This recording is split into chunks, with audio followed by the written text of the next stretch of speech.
And they're racing, and the first pari-mutuel 7-furlong race in the history of Minnesota racing came out smoothly. The six-pack popped as one, and Wings from Above, using that inside spot, heads up the barn side with a length-and-a-half lead. Susie's Darlin' here from the casino to the south, about 2 lengths from it, and the same margin clear from Chaparita. After that, Hot as a Pistol, Lady Astrid is 5th and 8 out of it, and 5 clear from Free Brittany. Already asked for a lot of run by Q. Into the far turn they go, and Wings from Above and Constantino Roman at 7-1 lead the way.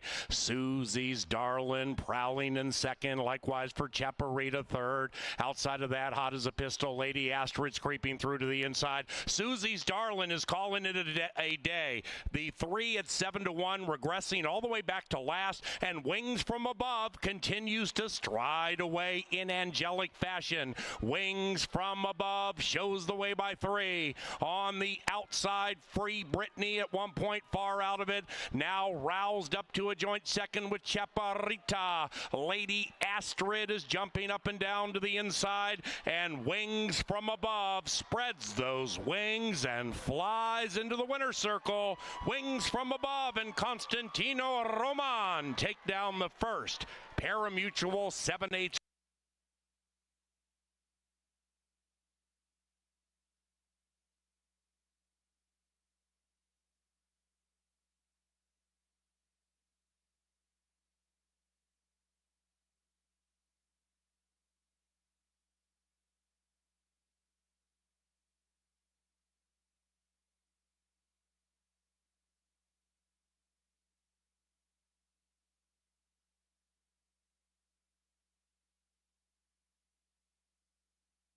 And they're racing, and Hazard to Your Health is that white horse on the inside with good early speed.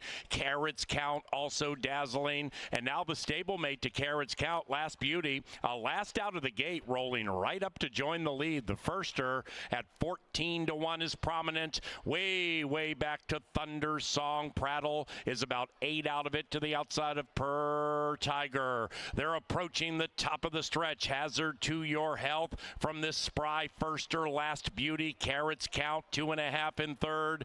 About 5-6 clear from Per Tiger, and Prattle is displaying minimal at this moment. After that, we have Thunder Song. Now they head for the money, and up goes Carrots Count. Carrots Count looking to shimmer in the winning winner circle. Hazard to Your Health still a clear second. Then it's Per Tiger. Not today for Prattle, and Carrots Count is gone. Carrots Count, Kelsey, winner circle.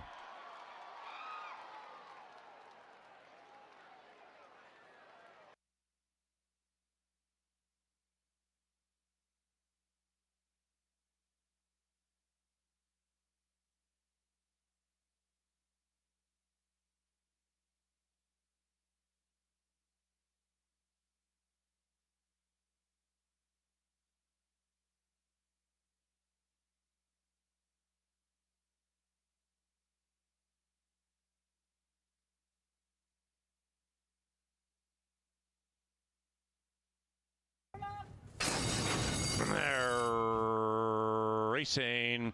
Number 3, Sam Says, off about 3 steps slowly. The others kick on okay. Take Me Up Brady with good speed to the inside.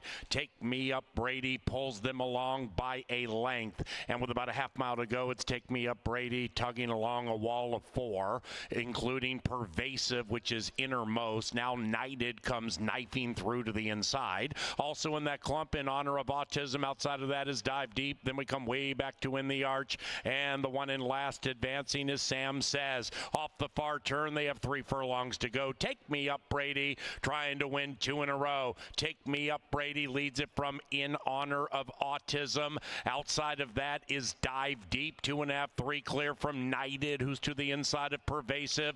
Then we come to Sam Says, swinging into action after the bad start, and they're coming home now.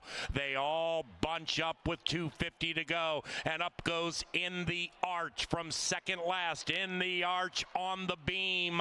In the Arch strides away wonderfully. In the the Arch, the People's Choice, prevails, and that's 2 for Kelsey Haar.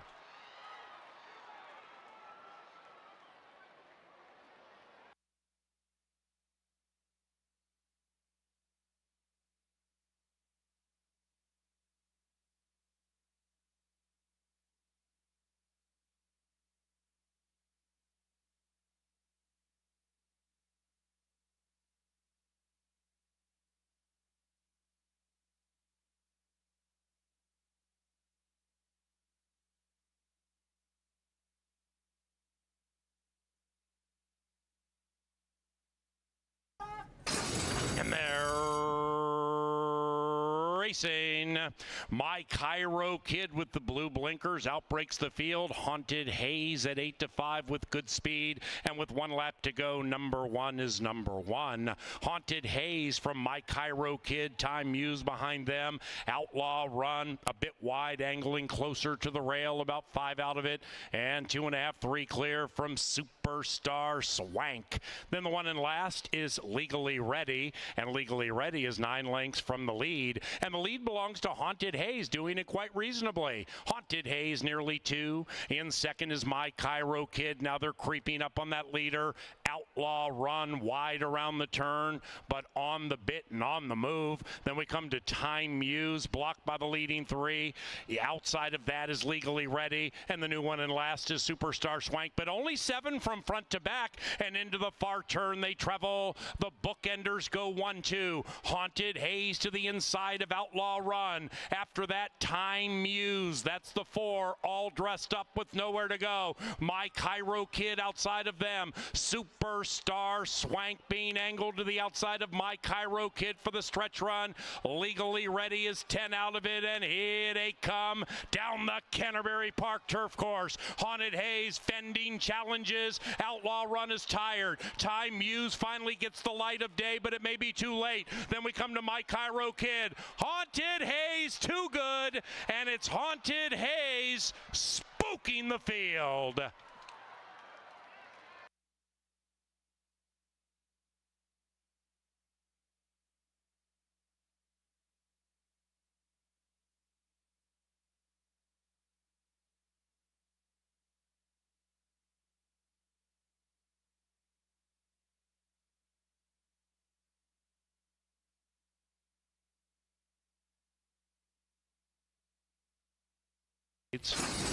And they're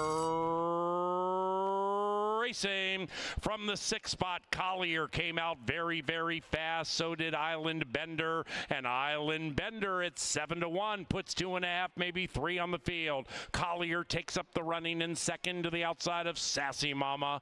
Then we come to California Diva circumnavigating to the outside of Autism Counts. They're both on the move. Bohemian Jiggles, 7 lengths from it. And after that, I Came to Shame. They're coming to the top of the stretch, chasing that tearaway 5.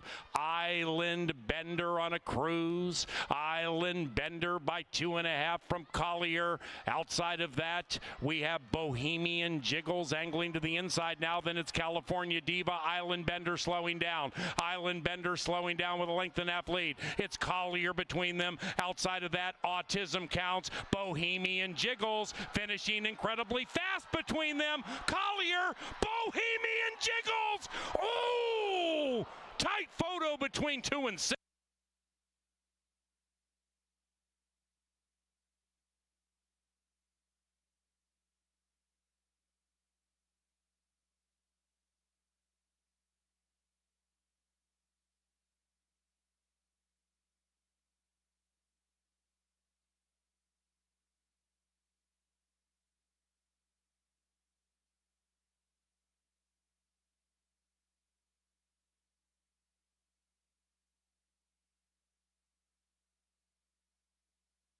Good. And there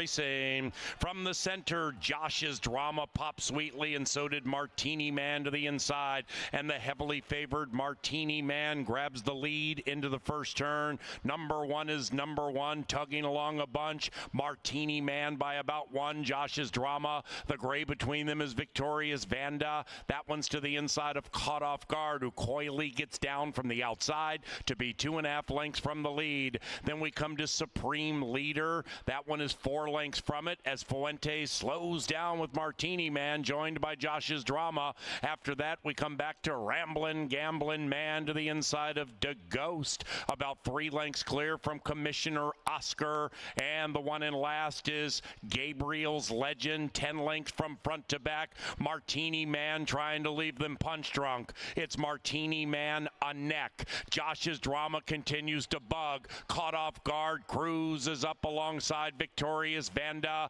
about 5 lengths clear from Ramblin' Gamblin' Man. Now they all pack up at the top of the stretch. Martini Man has multiple challenges. Victoria's Vanda's the gray. Right behind them, Josh's Drama. Caught Off Guard may have teetered out. Behind them is Supreme Leading. Martini Man says, I have no challenges. Martini Man, with intoxicatingly good early speed, has held off Victoria's Vanda, and it's Martini Man wire to wire.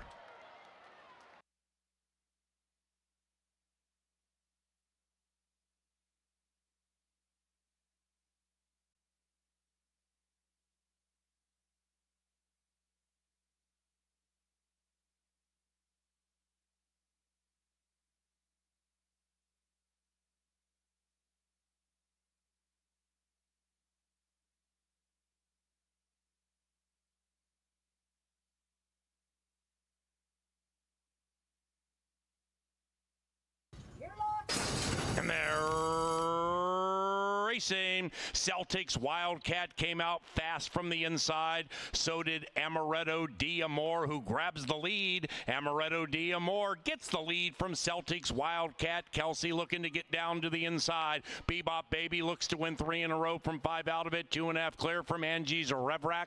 Then it's Folk Hero third last. Richie's Gal second last. And Fat and Furious is at the rear. 12 behind Amaretto D'Amore. And Amaretto D'Amore cruises along now with a 5-length advantage. Bebop Baby and Celtic's Wildcat kind of spinning the wheels, chasing this tearaway 3, and they are far clear from Folk Hero, and now they head for the money. Amaretto D'Amore leads it by 5. Celtic's Wildcat, Bebop Baby in their own personal match race. Folk Hero getting sneaky to the inside, but nobody's catching Amaretto D'Amore, who is gone.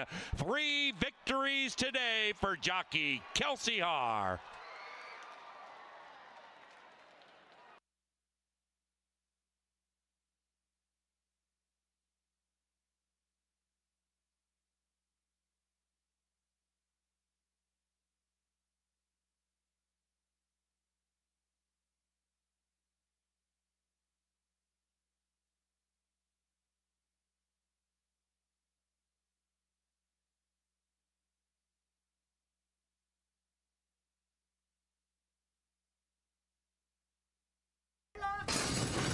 And they're racing in the lucky last.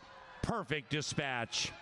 Bolsera and Golden Gopher go AC-doocy in the early stages, and Bolsera with LAV racing a couple of paths off the inside. Badger Kitten comes sneaking through to be about 2.5 lengths from the lead, and just past Dixie Girl 2. Iratsu at 21-1, 5 lengths rearmost. They head up the Canterbury Park barn side in a race 8. 1, 2, 2, 1.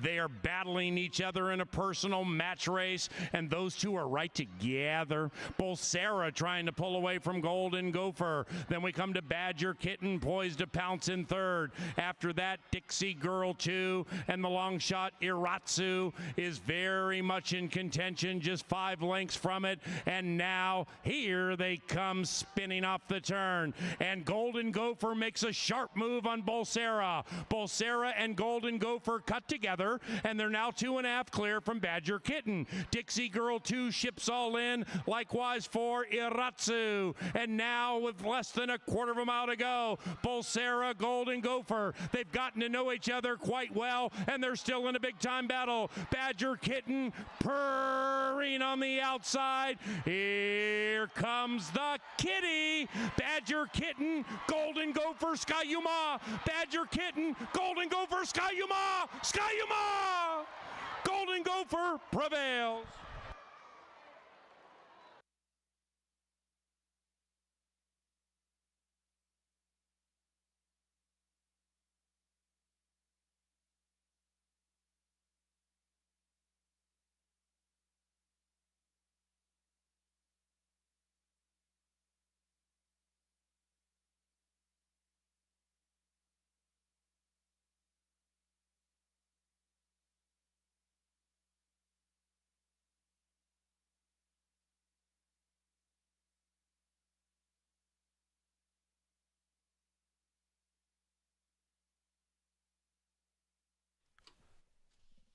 Ladies and gentlemen, please rise as Miss Stacy Groutman leads us in our national anthem.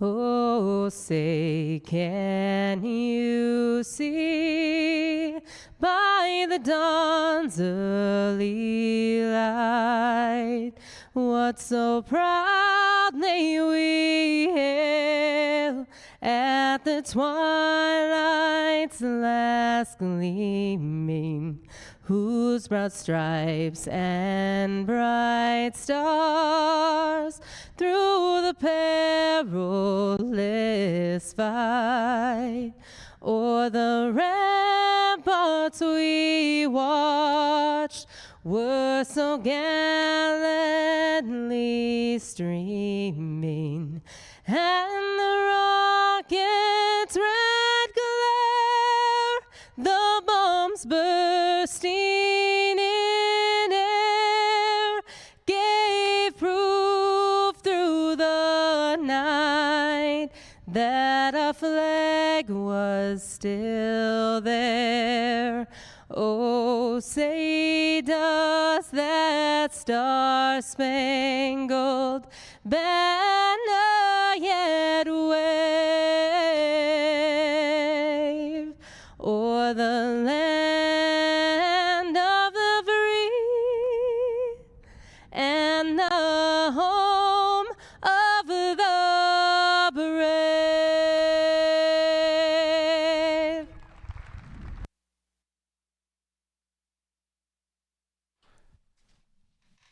Good afternoon, happy Labor Day, and welcome to beautiful Canterbury Park here in Shakopee, Minnesota, where the main track is fast and the turf course is firm. Under partly cloudy skies, we are set for a big day of racing. Get your programs available now. We'll go over the changes on today's 8-race card. Race 1 starts the first 5, pick 5, and races 1, 2, and 3 offer us no changes. 1, 2, and 3, free and clear here on a Monday. Race number 4, a workout to be listed for the 8, 4 furlongs, 49.95 breezing. Workout edition there for the 8 ball in the 4th. In race 5, scratch the 1, Hey Now, and the 6, Central Park.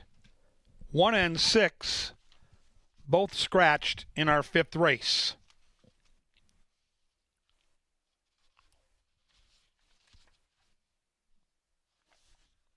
Race 6, take out the 2, Handsome Harry, the 9, Direct Action, and the 11, Shut Up, Michael.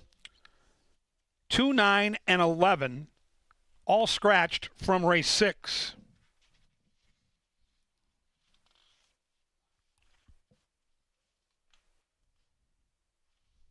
In race 7, take out the 4, General Crook. Race 7, take out the 4.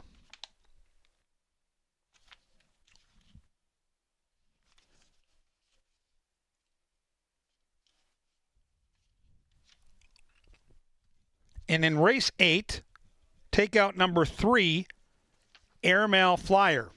race 8, scratch 3. It's a family day on a Monday. Kids will race the track after the 8th race. Ages 7 and under go first, and then ages 8 and older. Right now, though, we get an update on everything important here at the park. Into the TV studio for Angela Herman and Mr. Jeff Madey.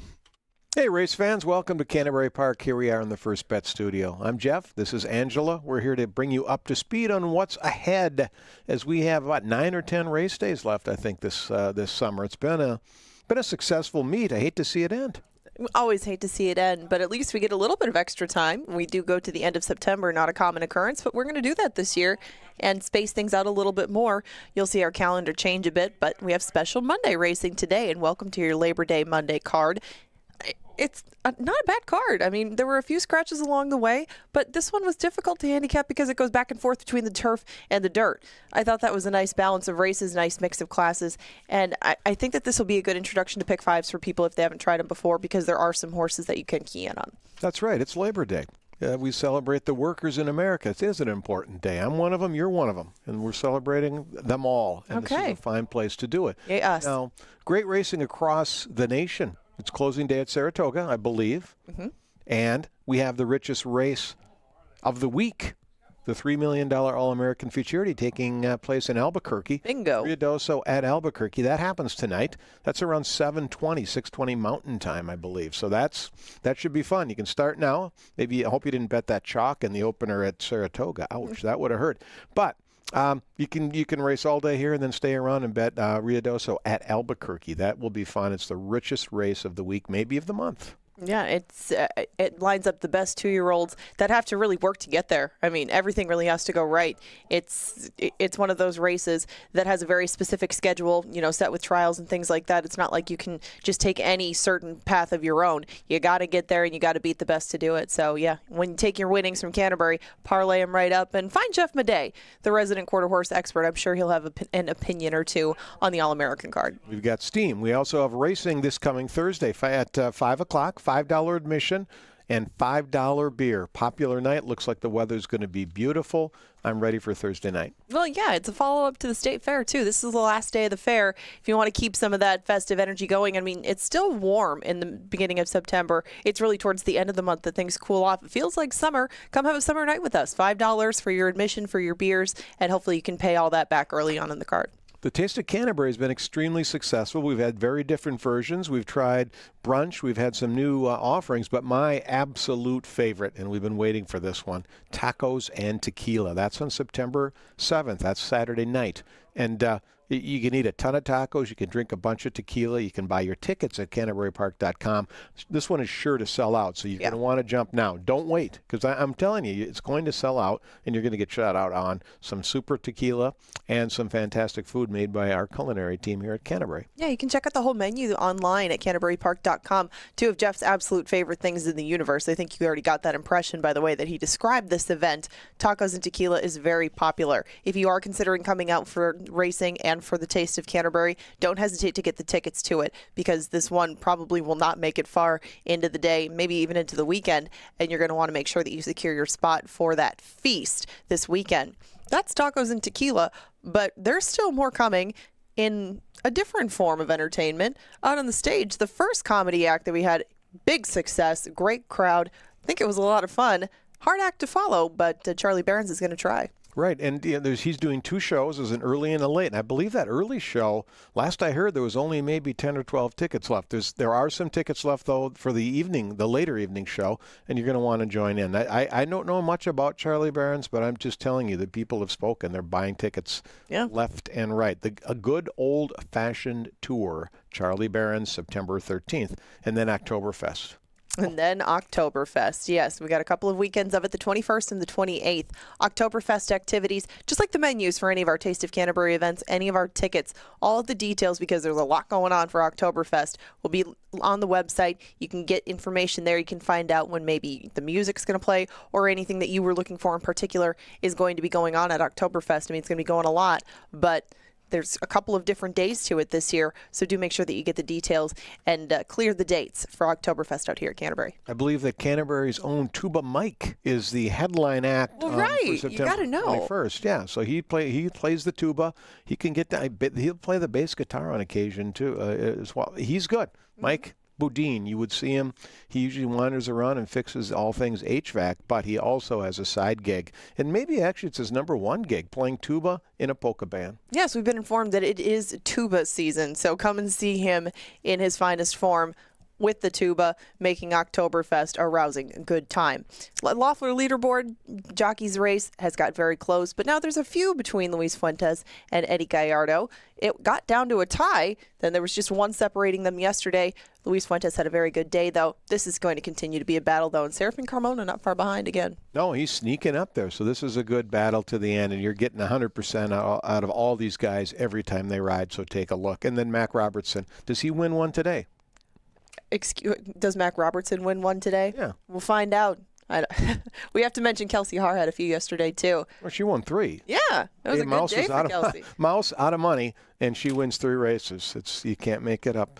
You just can't. I don't know where we go from there. Okay, how about we go back over to the trainer side of things? Yes, Mac Robertson has a chance to win every day. Silly question, but I thought that Miguel Silva might have a good day today, too. And Miguel Silva likes to enter his races in pairs. Sometimes you can catch, maybe you would call it the other Silva, but that's kind of hard to narrow down at times at a good number. And sometimes those are the numbers that spice up some of those horizontal sequences we have, including our pick fives. Yeah, absolutely. Mac is always live. He's got some runners today, but it's been a good battle amongst our trainers. We've got a very good group of trainers here. We see, some different names. Like George Smith won a race yesterday. It's not just always Mac or always Burnt or always Silva. Yeah. The money's kind of getting spread around, and I like that because it makes for a much more entertaining and lucrative wagering opportunity. And speaking of that, we've got a $40 feeder contest on your ExpressBet account. You can play right from your phone. Just go to ExpressBet, sign up for the tournament, $40, 20 of it's prize money, 20 of it's your bankroll. You're betting anyway. You might as well try to turn that 40 into a $300 live bankroll that takes place later in September. Check it out. Use your app. And if you want past performances, well, we've got those free too. Arrangement through brisnet.com. Log on there. You can download the PPs, do your own handicapping, or you can just rely on the STEAM team, Angela, Paul, and Kevin. But I think you want to also take a look. Just verify that they know what they're talking about on occasion. I mean, if you go to Brisnet, you don't have to dig too deep to find out. That could be questionable at times. But either way, you find out for free. Get those past performances at brisnet.com. Dig into that and get into that $40 feeder. That $40 can go an awfully long way if you play it right and you get into those $300 feeders and work your way up. It's a really great opportunity. And like he said, if you're handicapping it anyway, if you handicap it for free, you might as well dip your toes into the contest water. It's a little bit different way to view things and to play things, but it opens your eyes to some horses that maybe you would incorporate into more vertical plays at prices. Horizontally playing, we've got 10% takeout on both of our pick fives. They start early, they end late with the final 5. And did you look at either sequence today? Which one do you think that drew your eye a little bit more? Well, I'll be honest with you. I like the late one better, but I am just going to rely on Kevin, who's going to give us a pick 5 ticket after the post parade, and then you're going to have a late pick 5 ticket. Today it's Labor Day. I thought I wouldn't work very hard, and I would just rely on the STEAM team to lead me to riches. Well, we will do our best. And $1,300 the early one paid yesterday. The late one, pardon me, $1,300. We've been able to say that every week where we've had some monster payoff, and it's not a string of 5 unusual horses that gets you there. It's only a couple. And if you want to find the unusual horses, you want to find the unusual guys, they're both down there in the hot tub for today at the races, brought to you by Touchdown Tile. That's right. Kevin Gorg, Paul Allen, they're up next. Join them right next to the paddock. Thanks for being here on Labor Day.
Well, that's what we do on a race day by day basis. We go fishing in the dark.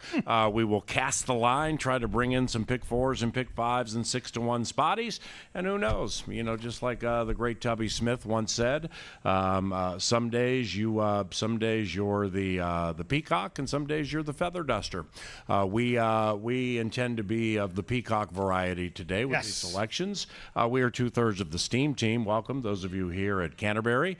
Kevin Gorg, Paul Allen. The other member is Angela Herman, prominently displayed during the course of a racing day from the paddock or with the angle, etc. And we thank Jeff Madej and Angela for setting us up with what we affectionately call the fluff. And one thing that was interesting, one of many things, is just catching up to speed on how tight our jockeys race is. That I guess I got a little out of touch with that. Luis Fuentes and Eduardo Gallardo were tied at 48 into the week. Now we have 10 racing days remaining, including today. We race Thursday, Saturday, and then we have a Wednesday in the mix closing week, Wednesday, Thursday, and Saturday. Fuentes and Gallardo, not knowing exactly what the mounts look like going forward, would you care to venture Luis Fuentes minus 140 because he has a 2 or 3 win lead, minus 160, or is it a pick 'em? And good afternoon. Good afternoon, PA. I would say it's closer to minus 125 because Gallardo's been picking up more and more mounts for Mac Robertson, and we've seen one thing year in, year out at Canterbury, and that's Mac Robertson tends to dominate in September. He brings the barn, and they come firing. And so if Gallardo's going to pick up a couple of extra mounts for that guy, he's going to make a run here. It's fun for us to handicap that Jocks race because every given day down to the final 10 that those mounts matter just a little bit more to those riders. They take great pride in that title, and it's going to be fun to watch it unfurl because they have mounts in almost every race. That always is a beautiful hidden thing with us here at Canterbury, and probably a lot of tracks around the country, where if you become the leading jockey or the leading trainer, it's not like you get $1,000 bonus or anything, and they don't ever say they take, I really, really want to win it. But they all want to win it. We've seen it over the years when it's tight like this. So I know Luis wants to win it. Eddie G probably wants to win it. And what that plays into is, for those of you who come out here frequently or follow horse racing rather frequently, you'll know what we're talking about. This is a game of cycles where, like Miguel Angel Silva started on fire early in the season. Things slowed down. Then they picked up. Jockey Alonso Quinones. He was unbeatable there for a minute. Then you couldn't, with all due respect, love the kid, but then you couldn't find him with a searchlight for a month, and now he's winning all the right races on Festival Day, and I think he has 5 this week, Alonso Quinones. It's just strange with trainers and jockeys how this is so cyclical. Yeah, and that's the beauty of being out here every day like we are. We pick up on some of these trends and try to ride the wave. Kelsey Haar, another one, as Johnny the Mouse Mickelson shows up for the show.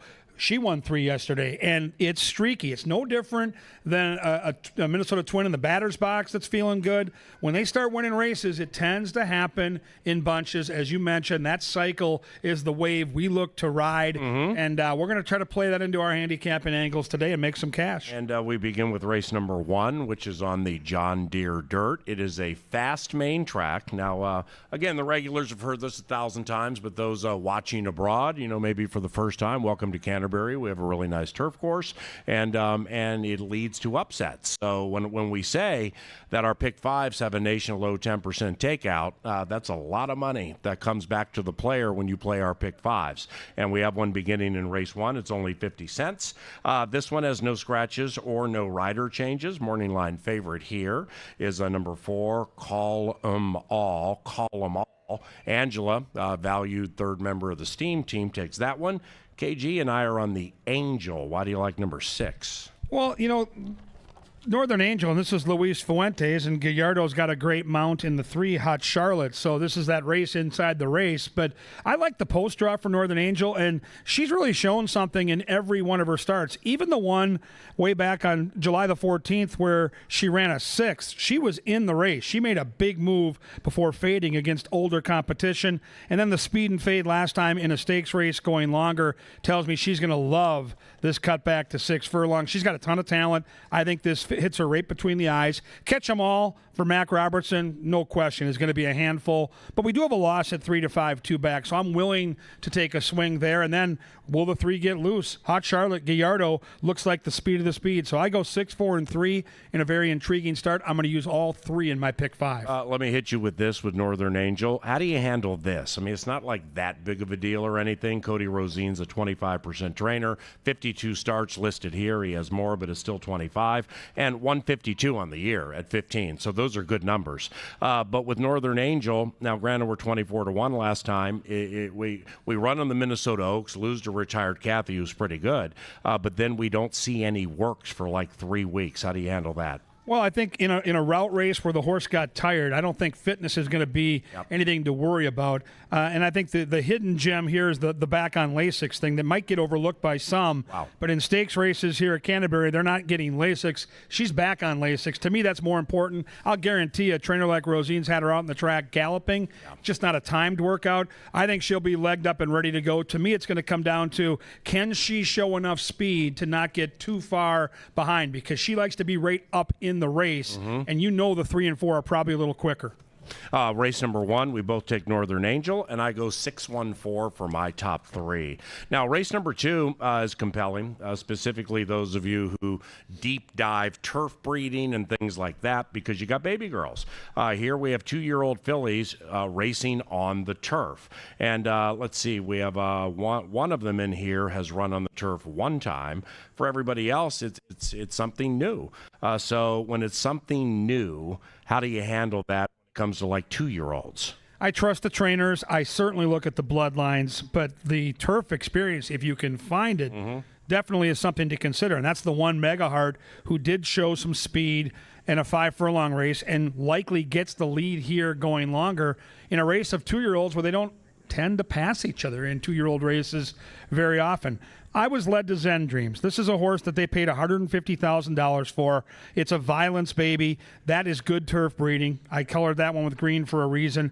And Mac Robertson tends to let his horses figure it out with that first start. He'll win plenty of races first time out, but I think when a horse shows something and he makes a change in the surroundings, you got to pay attention. And then it's the Betty Joe factor. Betty Joe Williams is one of those riders that he spots, like he did with Nick Goodwin a few years ago, and puts them in positions to win. So I think the 6 is ready to roll today. The 3 horse is intriguing. First-time starter. You mentioned Quinones is going well. Tim Padilla won 2 on festival night in the back end of that card. So I go 6, 3, and 1 in another very competitive race. Very competitive because of the unpredictability. I mean, you know, one of these baby girls may jump on the turf and act like, you know, she was bred by Toro and just absolutely love it and just skip around there. I'm throwing the dice here. We have a little bit of throwing dart terrorism at this moment because I'm going to go with number 3, Skip Wine Yesterday. I don't know much about the turf breeding, but I do know the trainer and the rider have been incredibly hot this week in a game that is cyclical. Yep. So, you know, hey, number 3, if I play it, you know, I might play Win in Place because I think that place could be pretty good. But I'm going to take Skip Wine Yesterday, first-time starter on the turf. Alonzo Quinones winning his jockey at the track this week, and it's going to be 3-1-2. 3-1-2 for me in race number 2. Race number 3, state bred allowance types for a purse of $34,000. Today is a common thread with some $34,000 purses, really nice purses for state breds. It's kind of like the post game to the Festival of Champions, where you know you'll see stakes races up to the festival and allowance heats up to the festival that matter when handicapping it. But just a couple of days after, Minnesotans are running for a lot of money today on Labor Day. And in race number 3, we have no scratches or rider changes. Now, this number 1, General Battle Axe, I picked that one second. General Battle Axe has scratched at least 2 times this week. And one may be due to a weather-related situation. Not sure about the other one. But Timmy P, for Mr. Matson, they finally found the right spot. I think that one's going to be really tough to beat. I'm going to try to beat General Battle Axe with Wind Trip. And KG, you know, don't take this the wrong way, but he's taking the cheese with Johnny Up. Johnny Up's just one of those horses, like when I take the cheese, it doesn't work, you know? I get it. And General Battle Axe actually was entered in one of those festival night races where they had the barn mate, I believe it was the Alligator Hunter, in the same race, and they knew the Alligator was legged up, so they're like, we're not going to waste a start for General Battle Axe. So he is clearly, the one horse in race 3, to me, is clearly the horse to beat. Reed. I am going to take the cheese, and the reason I'm going to take the cheese is third time off the layoff, this horse showed a ton of talent last year. And when this horse gets good, this horse just wins. And this horse is good right now. You can see the progression in the starts. This is a Minnesota bred who's been facing open company. We've got an outside tracking post with speed in a race where I don't see a ton of speed. I just don't see it. Right. Battle Axe comes off the pace. Wintrip's got speed, but probably likes to sit just off.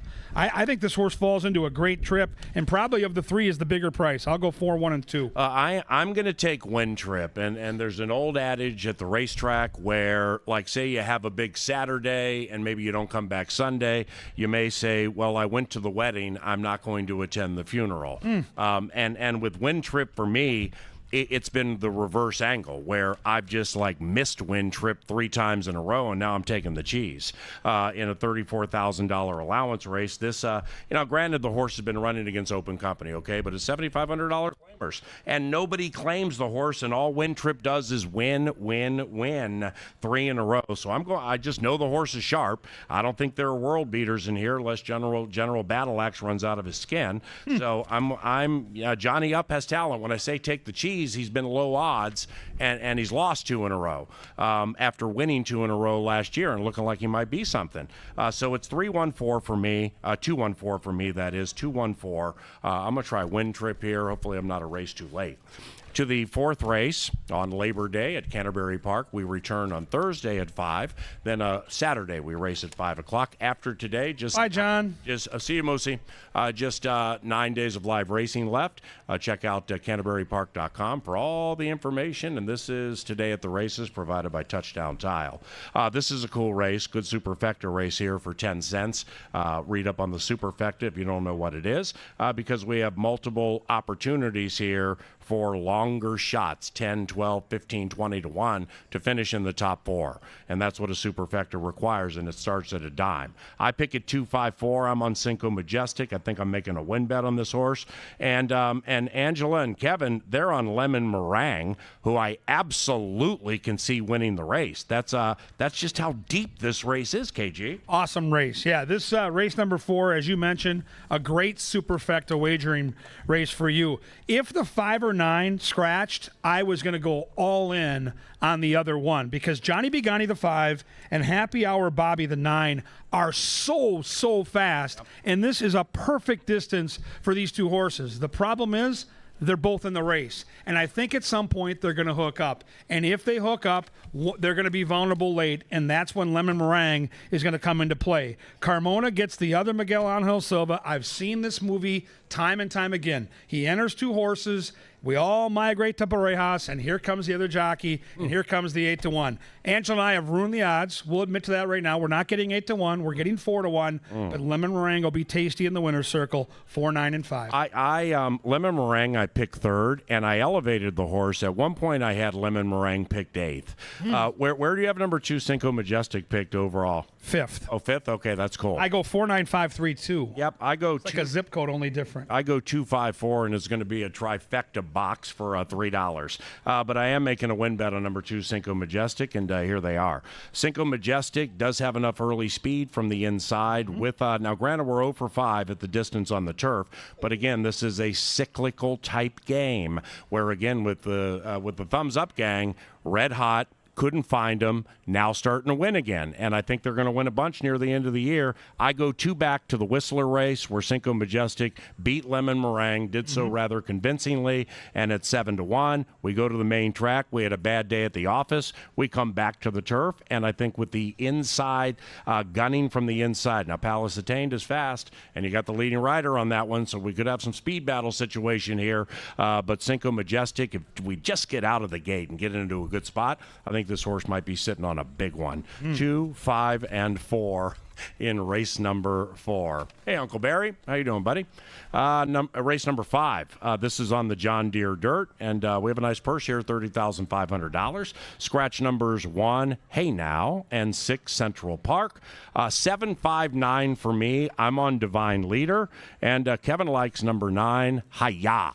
I love Hi-Ya, and this was a race where you always start with the favorite, work your way out. And you were out working a Vikings game on August the 17th, and a dear friend of ours, we'll call him Mikey, maybe he works in the sandwich industry, was sitting on a really big pick 5. And I got word from Superstats Dave that he had singled this one seed of success in the last. So I got to call this race knowing my buddy was sitting on a huge score. It was a rush. Like, I had so much fun calling this race. That is the perfect time to say that was the wedding. And now, and I had the horse on top that day. It was the power play. So now I'm going to say this horse ran a career best number, 85, beat a really good field, and now we're going to miss the funeral. We're going to find somebody else. Yeah. Hi-Ya is the horse that's going to sit right off seat of success, who's the dictating speed, and pounce when they turn for home. Hi-Ya is my strongest opinion of the day. I go 9, 5, and 7. Well, with the wedding funeral angle, my selection, number 7, Divine Leader, could change its name to Lazarus, and it would fit because we haven't had a victory in quite some time. In fact, for more than a year at Churchill Downs. However, cyclical game, jockey, trainer, and an improvement with that early speed last time. We got up there about 45 and change for the half. So the chaser, the announcer found a little bit of hidden speed there. Central Park out is not going to hurt anybody with speed in this race, but I'm going to be serious with you. 759, 759. I think this race is super wide open. I think Seed of Success is sitting on a really big one. I have Divine Leader. Now, Minister of Soul. This one's perplexing to me. I know. Because the 10-year-old has earnings of $600,000. He's good enough. Wins every single year at Canterbury at least one time, and is 0 for 4 this year, and ran his worst last time. So now they lay him off for a month. They get the old guy right. And the last time he ran for a $20,000 claiming tag where he actually was available, I can't find it. So, I mean, we're back in 2022, at least. Minister of Soul, that one right there is so, if he fires, he's going to win. He can win. He absolutely can win. And look who he's been facing. The Alligator Hunter. There you go. And Tony's Tappet. Tony's Tappet, without a doubt, I can say this with confidence, is the best horse on these grounds. Yeah. And frankly, it hasn't been close. Right. Tony's Tappet could go to Keeneland this fall and win. He's been running buyer speed figures close to 100. Yeah. And Minister of Soul's been knocking heads with that type of racer. So you make a great point. And if you're going to play an exacta box, trifecta box, or superfecta box, this is another race where you can make a ton of money. Plus, he's a super cool 10-year-old Minister of Soul with earnings closer to $500,000 than zero. And right here, us old guys got to stick together, right? Old guys, yeah. Yeah, old guys. We're on the back 9. Yeah, absolutely. So is Minister of Soul. Yes. So we're going to pull for him to be funky today. Race number 6, Firm Turf Course, beginning the final pick 3. And in this one, we do have 3 scratches. Numbers 2, Handsome Harry, 9, Direct Action, and 11, Shut Up, Michael. Shut Up, Michael, Direct Action, and Handsome Harry all out of the race. So this one now goes to 8, but it's still a good trifecta and superfecta race, where you put in like 15, 20, 25, 30, and if it goes the right way, you scoop 300 to 800. I 10-4-7. I kind of fell into Mountain Pine here. I give Total Surprise an absolute big shot to win. Likewise, North Arm Bay, who Kevin likes at 8-1. Samurai Mike's one of those old guys who looks to be off form, but if he pops up on the turf here, I'm not going to be surprised. The leading rider is on a horse on the inside that's going to be 10-1 for his brother. So he's going to ride the hair off that horse. I mean, seriously, with this race, it's tough. Yeah, Mountain Pine really benefits from the scratch of Shut Up Michael. They look to be the 2 front markers in this turf race, and now your 10 is going to fall into the lead, I believe, with that natural speed. Now, back to my pick, North Arm Bay.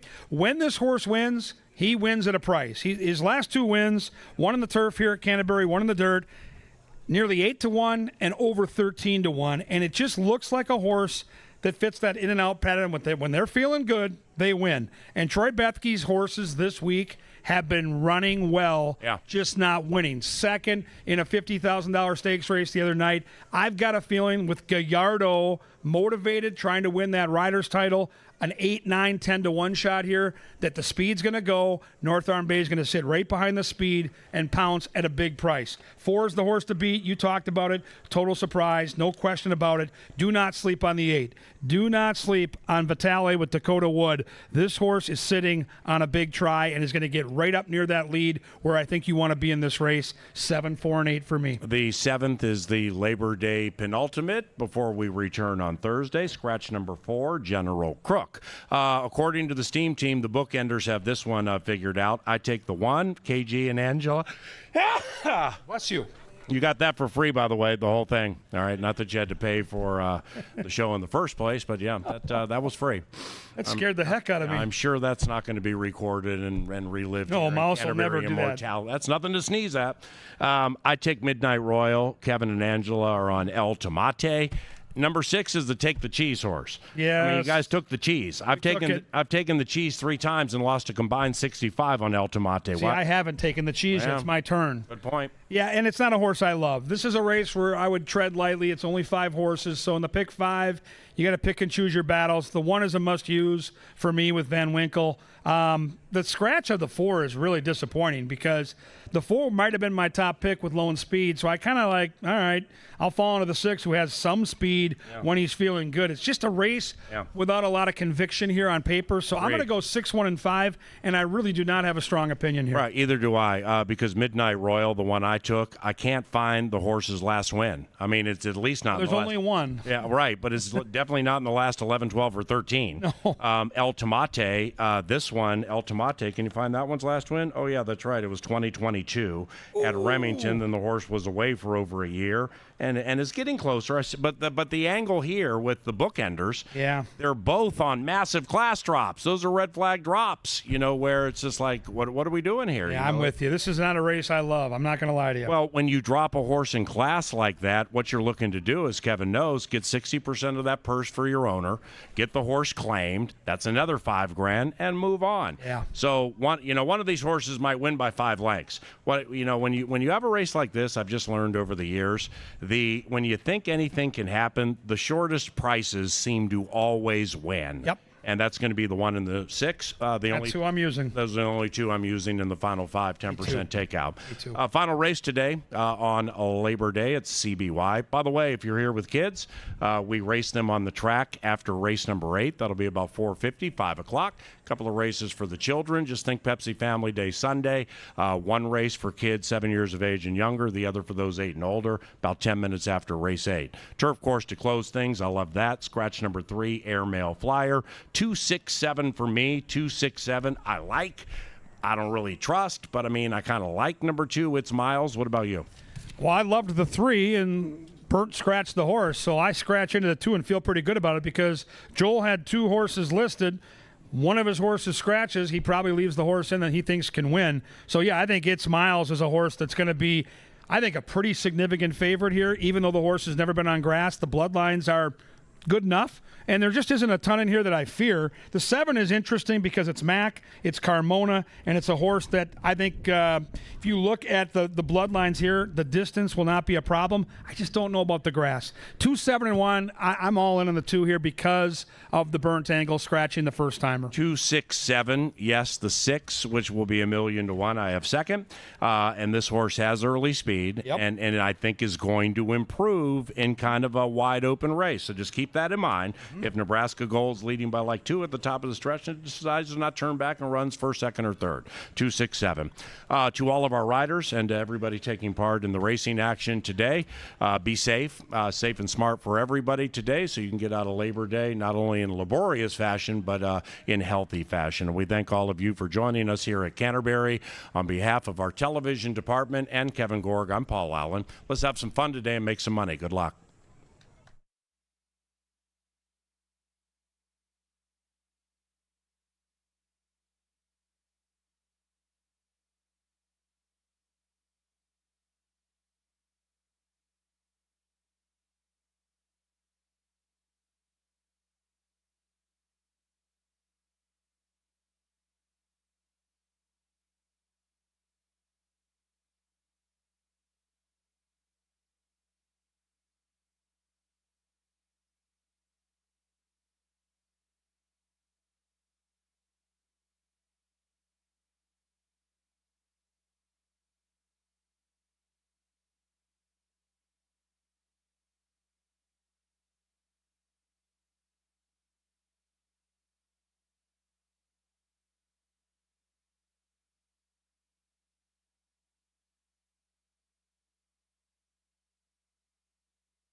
All right, Canterbury faithful, it's time to take a look at this first 5, pick 5. I've assembled a $54 ticket for you. As I mentioned in the pre-race show, I'm using 3, 4, and 6 here. I'm very torn in this first race.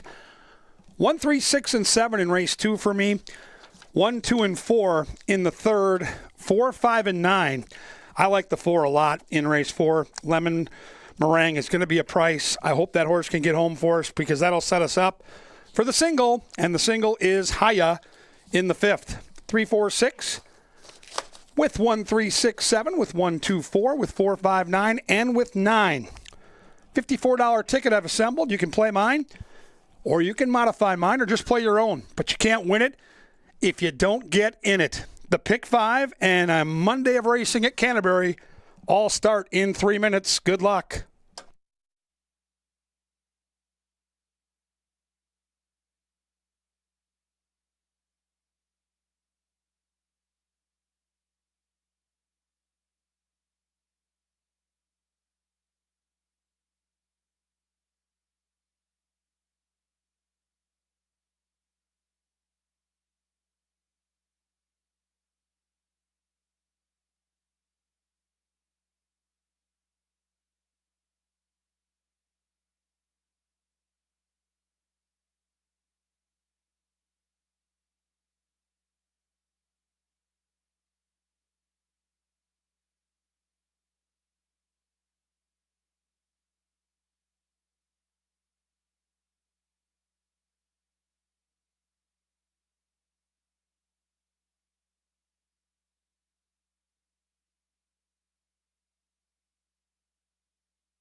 Ladies and gentlemen, a rider change in race number 3 being announced for the first time.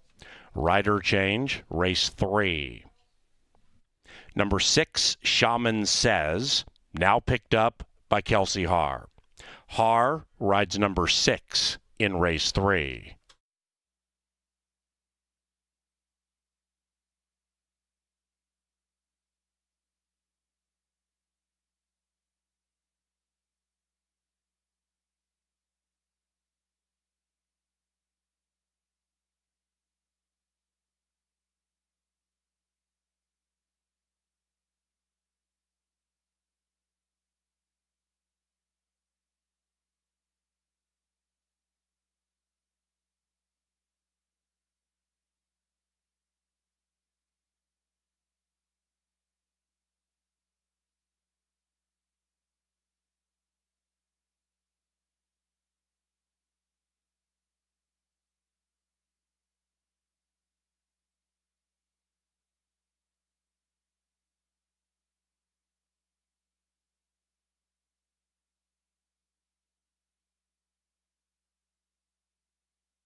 And the horses are approaching the starting gate for Labor Day at Canterbury Park, provided by Xfinity Comcast.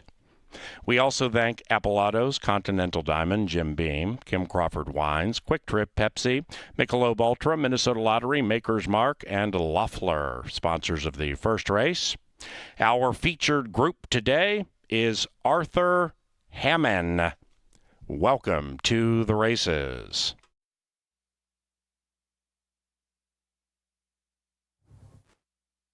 There at the gate, it's post time for the first 5. Post time for the first 5. 10 days remain of live racing, including today. CanterburyPark.com to stay apprised of all of the activities. Northern Angel, even money and favored here in the first race.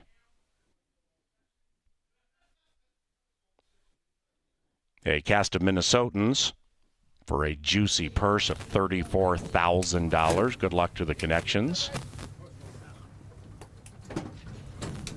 Here comes Hope Charlotte.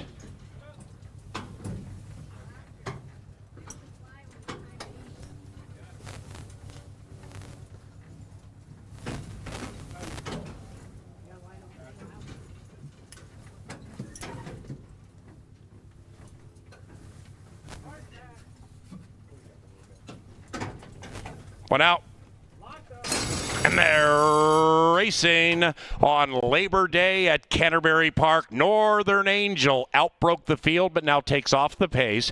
And Hote Charlotte grabs the lead as they negotiate the barn side. It is Hote Charlotte pulling away by 1.5, Colomal. After that, Northern Angel to the outside of Rosalina.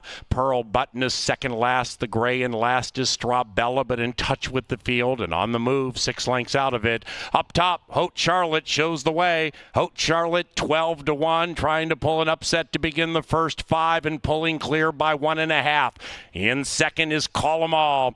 Call 'em All in the catbird seat if good enough. 2.5, 3 clear from Northern Angel, shoved on. Strawbella out of last in fourth. Rosalina second last. Pearl Button is in last. And here comes Call 'em All to attack Hote Charlotte. Outside of that, Northern Angel, and they're into the final 250. And Call 'em All made a big move on Hote Charlotte, trying to run away from Northern Angel and set speed. It is Call 'em All holding on. Northern Angel surging as they come down to the wire. Northern Angel, Call 'em All, tight photo to start Labor Day.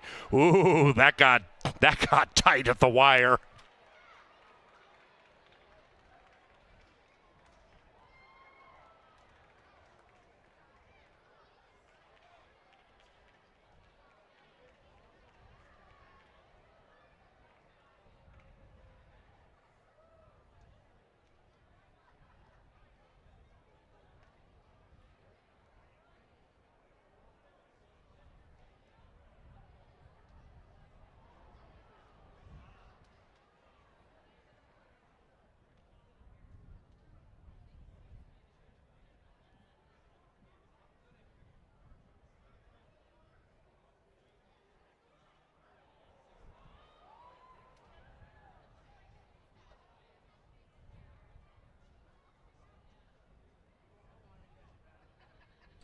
Placing judges are separating 4 and 6 in a very, very tight photo at the conclusion of race number 1. 112.46, the final time.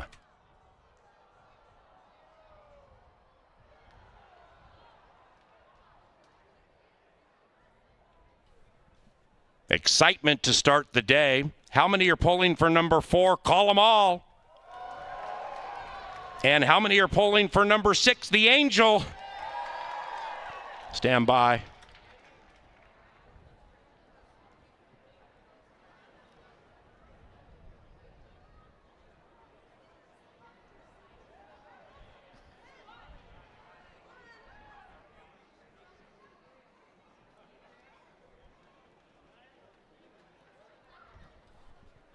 We have confirmation it's not a dead heat. So here's the answer. The winner is number 4. Call 'em All. In time. 4-6-3-5. In quite the festive way to begin a Labor Day.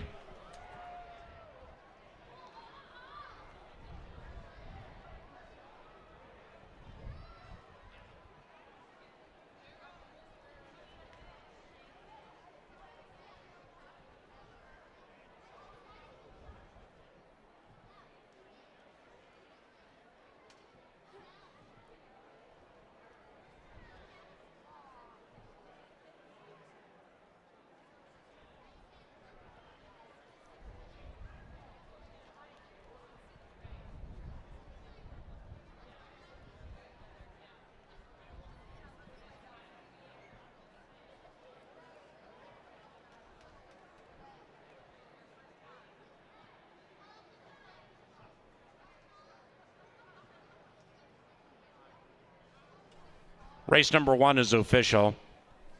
To the second race now. Turf course firm, no scratches. and the rail is at 0. The rail is all the way in. Race number 2, provided by Apple Autos, Xfinity Comcast, and Tri-State Bobcat, and post time is 20 minutes from now.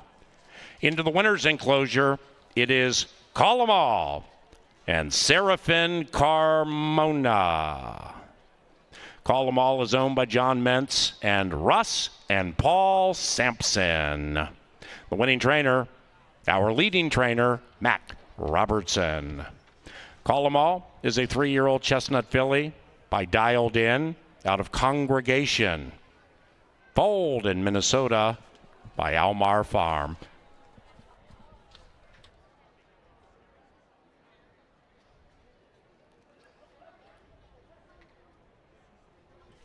Baby girls on the turf, 20 minutes from now. Don't get shut out.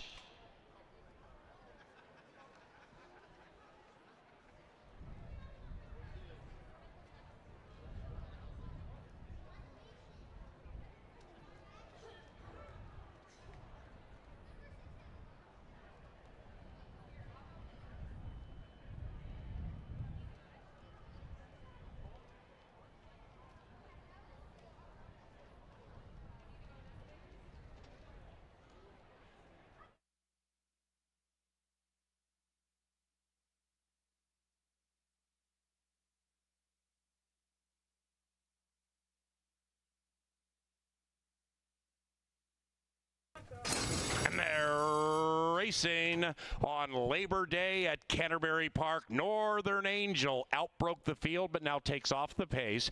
And Haute Charlotte grabs the lead as they negotiate the barn side. It is Haute Charlotte pulling away by 1.5. Colomal. After that, Northern Angel to the outside of Rosalina. Pearl Button is second last. The gray and last is Strabella, but in touch with the field and on the move, 6 lengths out of it. Up top, Haute Charlotte shows the way. Haute Charlotte 12-1, trying to pull an upset to begin the first 5 and pulling clear by 1.5. In second is Call 'em All.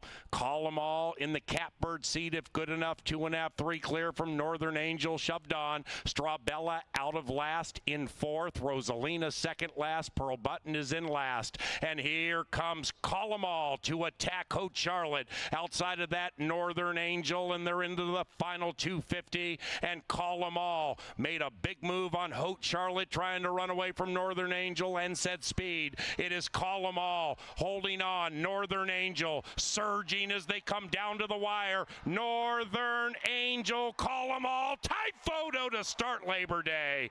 Ooh, that got tight at the wire.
Well, once again, happy Monday. Welcome out to the paddock. My name is Kevin Gorg, one of the analysts here at the track, and you couldn't ask for anything more for a lid lifter, right? To the fancied horses in the betting come down to the wire together, and it really comes down to a flared nostril. An inch separate the 4 and 6, and the 4 got the bob. Exciting race. Nice win again for our bug boy jockey, Serafin Carmona. He has been outstanding all season long, and when you see a jockey win a race like that, they're doing things exactly right. Perfectly timed to the wire. Now, in race number 2, we switched to turf. These are babies. These are 2-year-olds. And as we talked about in our Today at the Races show, only one horse in this race has ever been on the grass. So this is the ultimate roll of the dice in terms of gambling.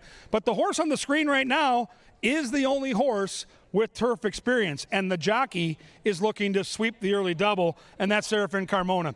Gary Shear, the trainer, one of the very best in the business, year in and year out. Before I get started on Mega Heart, I got to say happy birthday to my buddy Kane. Kane is out here. He's a huge fan of Canterbury. He's turning 28 this week, and this is where he wanted to be. So, Kane, I hope you're out in the paddock right now, and I hope you cash some bets today. One of the horses you might bet is Mega Heart for Gary Shear. Inside post, the blinkers come on, and when a sharp trainer like Gary Shear puts those blinkers on, you see the black hood on the horse's head, that means we're going for speed. We're going to use that inside post. We're going to use our speed. We're going to try to take them all the way. 3-1 on Mega Heart. 2 makes her racing debut today. Take the Heat. Barajas gets the call for Miguel Angel Silva. She's the granddaughter of the great Dynaformer, and that's Turf Bloodlines 101. So she absolutely should love the lawn, and she's 7-1. Paul Allen's tout is taking all the money. PA likes the 3. Skip Wine yesterday. Quinones for Tim Padilla. Hot connections, good bloodlines, good workouts. And I wrote down 4 days ago when I was going through these races, tab the early betting. Well, you're getting early betting. And on a horse that's never raced, that's a good sign. PA's tout 2-1 and favored. Number 4 is Maria Rose de la Cerda da Silva for Beeler. Good trainer with young horses, very good bloodlines. The Tomlinson number for turf, a gaudy 318, and she has race experience. Wow, 17-1 is juicy. 5 is Fleet Nalina. Luis Fuentes trying to win a Jocks title, riding this one for Valerie Lund. 1 career start showed nothing as the 2 horses getting a little wound up down here. Take the Heat. Not loving the new setup here in the paddock for her first race. Back to the 5 ball, top jockey, and 15-1. There's an angle there. My top pick in the race is the 6. I'm going to go with Zen Dreams. They paid $150,000 for this filly, and Mac Robertson knows how to train. So, speaking of sweeping the double, he's looking to do just that. Double handler, extreme racing, all my favorite angles. Zen Dreams, co-favored right now at 2-1. 7 is a little bit tipsy. Gallardo gets the call for Valerie Lund. Valerie's got a couple in here. We'll see what this one can do from a very difficult post. If this horse can avoid the wide trip, I think this horse has some talent, and she's behaving quite well down here in the paddock. Baby Girls going 7.5 on the grass. It's a happy birthday race for Kane, who's 28. It's a betting opportunity for you with the pick 4 starting right here. The early pick 4 with races 2, 3, 4, and 5 make hundreds, maybe thousands. They'll be at the gate in around 8, and then they're going to get it on.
Noted trophy presenter Lynn Dykert brings the runners onto the track for the second race.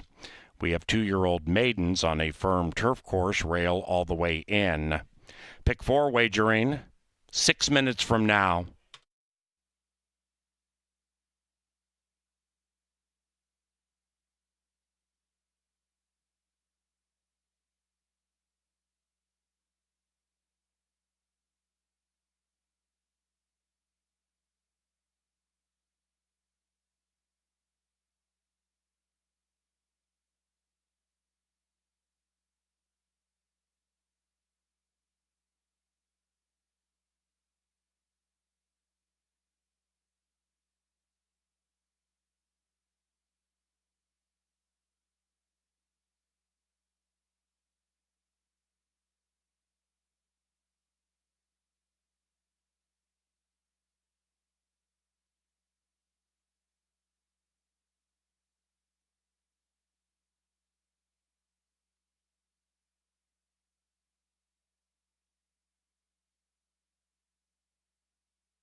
Ladies and gentlemen, a rider change being announced for the first time. It's in race 8.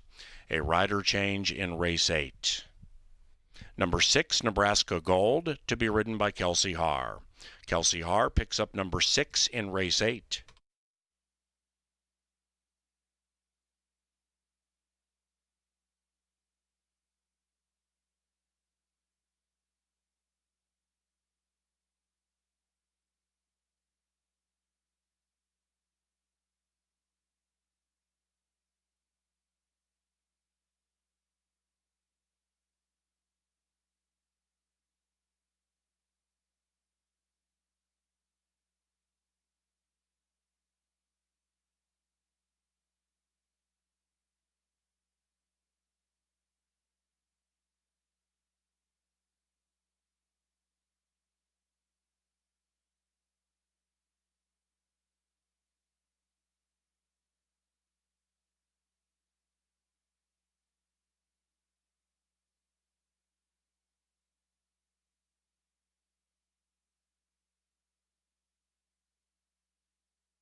They've reached the starting gate, and it is post time, turf time, race number 2.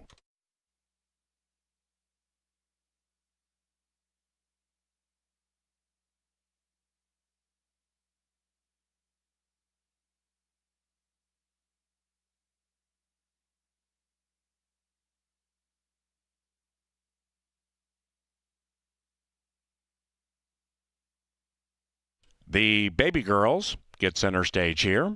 2-year-old fillies. $29,000 purse. $33,500 for the Minnesotans. Maria Rosa de la Cerda. Zen Dreams 2-1. Mega Heart with the blinkers 3-1. Little bit tipsy from 5-1 to 3-1. Now 9-2. Zen Dreams down to 3-2. Here come the baby girls. And they're racing. Put a cue around the start. It was perfect. Mega Heart with the blinkers on flashes speed. So does Fleet Neelina. And at 30-1, Fleet Neelina with the leading rider takes the lead. And Mega Heart joins to the inside. And as they corner, now Mega Heart is in search of that lead to the inside of Fleet Neelina. 1.5 clear from Maria Rosa de la Cerda. A little bit tipsy's outside of her. 2.5 clear from Zen Dreams. Skip Wine Yesterday. The debutante 10 out of it to the inside of fellow debutante Take the Heat. Up the barn side they go in search of victory number 1. Mega Heart and Fleet Neelina travel in perfect harmony, and they have 4 furlongs to travel. Likewise for the 2 chasing, Maria de la Cerda to the inside of Little Bit Tipsy, and the 7 now takes 3rd. Skip Wine Yesterday, 4 out of it, not asked for run to the inside of Zen Dreams in the clear, and Take the Heat would have to win it from 9 out of it off the far turn. The baby girls in search of victory number 1. Mega Heart pulls away by a length. Little Bit Tipsy swings into action. So does Zen Dreams 5 wide. Behind them, Maria Rosa de la Cerda. The firster Skip Wine Yesterday looking for a place to run. And on the outside, here comes Zen Dreams with a rush to take the lead. The firster Skip Wine Yesterday trying to run that one down. Little Bit Tipsy resurgent to the inside. Final football field. Skip Wine Yesterday has left them punch drunk. Put a cue around race 2. Skip Wine Yesterday prevails.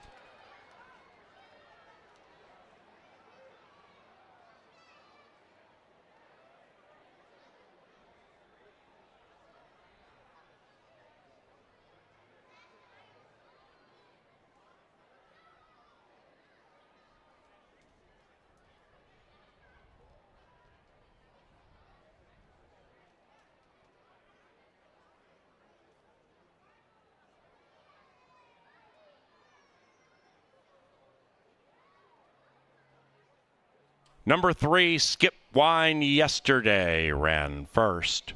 3-6-7-4. Unofficial.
Canterbury's second official.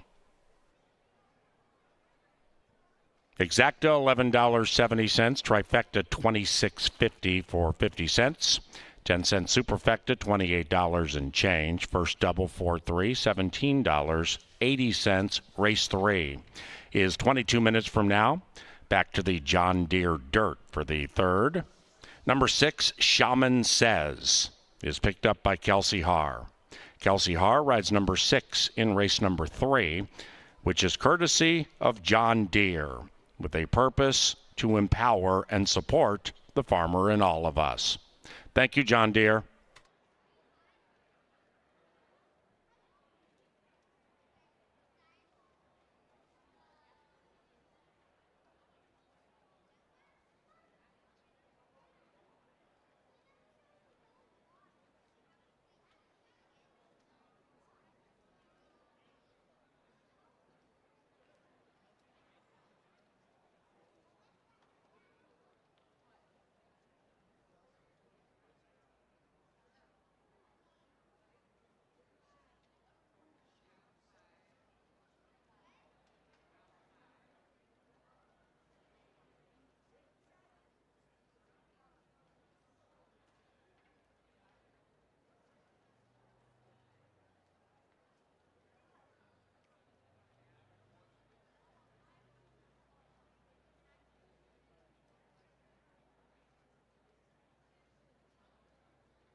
Just one look, that's all it took for Skip Wine yesterday into the winner's circle with Alonso Quinones.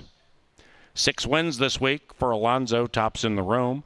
The winning owners, Barbara Waite and Tim Padilla, and the winning trainer, Tim Padilla.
Racing put a cue around the start. It was perfect. Mega Heart with the blinkers on flashes speed. So does Fleet Neelina. And at 30-1, Fleet Neelina with the leading rider takes the lead. And Mega Heart joins to the inside. And as they corner, now Mega Heart is in search of that lead to the inside of Fleet Neelina. 1.5 clear from Maria Rosa de la Cerda. A little bit tipsy's outside of her. 2.5 clear from Zen Dreams. Skip Wine yesterday. The debutante 10 out of it to the inside of fellow debutante Take the Heat. Up the barn side they go in search of victory number 1. Mega Heart and Fleet Neelina travel in perfect harmony, and they have 4 furlongs to travel. Likewise for the 2 chasing, Maria de la Cerda to the inside of a little bit tipsy, and the 7 now takes third. Skip Wine yesterday, 4 out of it, not asked for a run to the inside of Zen Dreams in the clear, and Take the Heat would have to win it from 9 out of it off the far turn. The Baby Girls in Search of Victory, number 1, Mega Heart,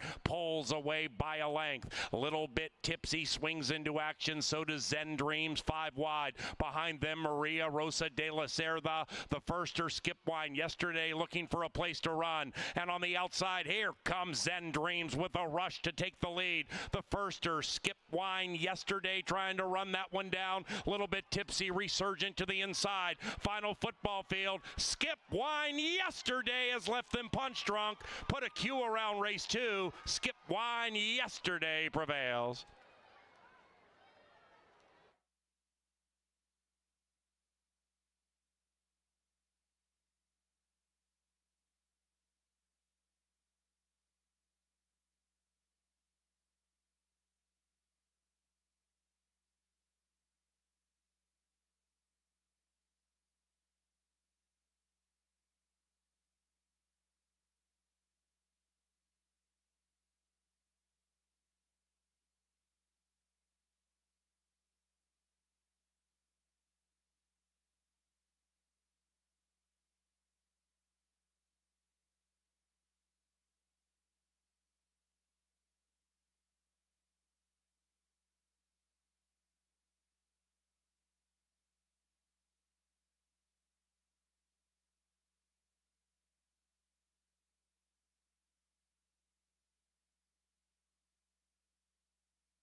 We're getting confirmation from Mr. Pete Matson about this upcoming third race. I like what I hear. We'll find out what happens in here.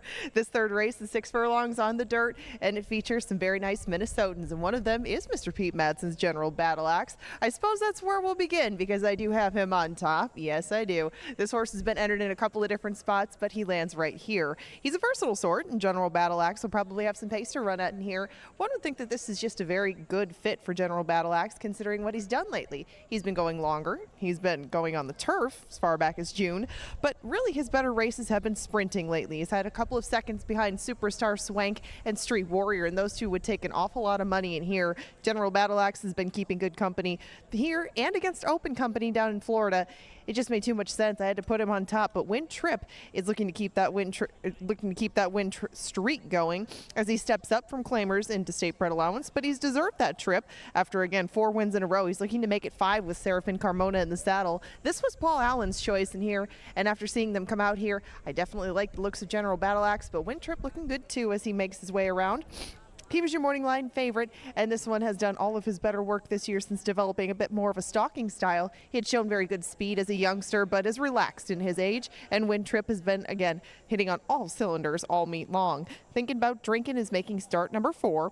This will be only his second here. He has to improve off that first one, but at least it was against this sort of horse. It was in a rout, though. He tried to get on the turf. That one came off. Right now, he's 7-1. You can see him on screen over here. Look, making a good impression down in the paddock, and just behind him, another one making a very good impression. That's Johnny Up. Kevin took Johnny Up today. Johnny Up is trying to get back to his winning ways. He had won a few in a row last year. This year hasn't gone so well, but he's only had 2 starts. Last time he was behind in honor of autism. That one has been running a lot lately for Silva, and Johnny Up just ran into a pretty sharp horse on the front end. He dueled as far as he could, got a little bit tired late, but should be better after 2 starts this year. Last Stand and Morales will make start number 4 today. He broke his maiden last time around, but takes a big step up in class as far as these Minnesota breds go. Goes from maiden claimers into winners into allowance foes, but hey, he was impressive enough at that win, and it was only his 3rd start. This would be an upset, but we've seen plenty of those this year. He's 11-1. Kelsey Hart picks up the mount on Shaman Says. Word was kind of out on him on the turf, too, back when he debuted. He can run, and he showed that last time around. He very gamely got up over Heavenly Conveyance. That was another firster in that spot. He was only making start number 2, but he took a lot of money that day and went off favored. Lived up to the hype. Did get home in front, even though it wasn't by much. Still probably improvement to do for Shaman Says. But hey, everybody's got the right to get better after just 2 starts, and he is of decent value on the outside. 6 of them head to the track for race number 3. This is a Minnesota bred allowance, and it's a nice, contentious one. Win, place, show, exacta tries, supers, doubles, and pick 3s are on the wagering menu, and these fellas are headed to the track. Before we get to the 3rd, there's a power play coming your way from Mr. Kevin Gorg. Stay tuned.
And they head to the John Deere Dirt for race number 3, $34,000 allowance. Good luck to the connections. No scratches, 5 minutes.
Welcome up to the TV studio. We get set for the power play. Yes, it's a late edition, so we're going to get right to it. Race 5, number 9, Hiya. Let's take a look at this horse. Last time out, man, ran a much better race than it looks on paper. Third beaten 3 behind First Call and Distorted Pro, but did all the dirty work. Look at those fractions. Sub 22 out there dueling. Matty Williams, the trainer, having a great year. Go-to guy, Luis Fuentes. We're going to go back in time to May 18th. It was opening night, start of the meet, and let's watch this horse put away some really nice horses. Martini Blue, Boat Song, Citrus Bay. These are all horses that have come back to win big races this summer at Canterbury. And Hiya, when he's on his game and he's able to use that speed to get clear, he's a different type of racehorse. He didn't get to do this last time. Softer spot today, the natural speed, the great barn, and the jockey trying to win in the final month, a riding title at Canterbury. That all adds up to a 4-1 shot from an outside post who can attack this field. Thank you, Tri-State Bobcat. Thank you, Hiya, for being a great horse and come through today on the power play. Let's light the lamp together.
They're at the gate. It's race time, post time for the third.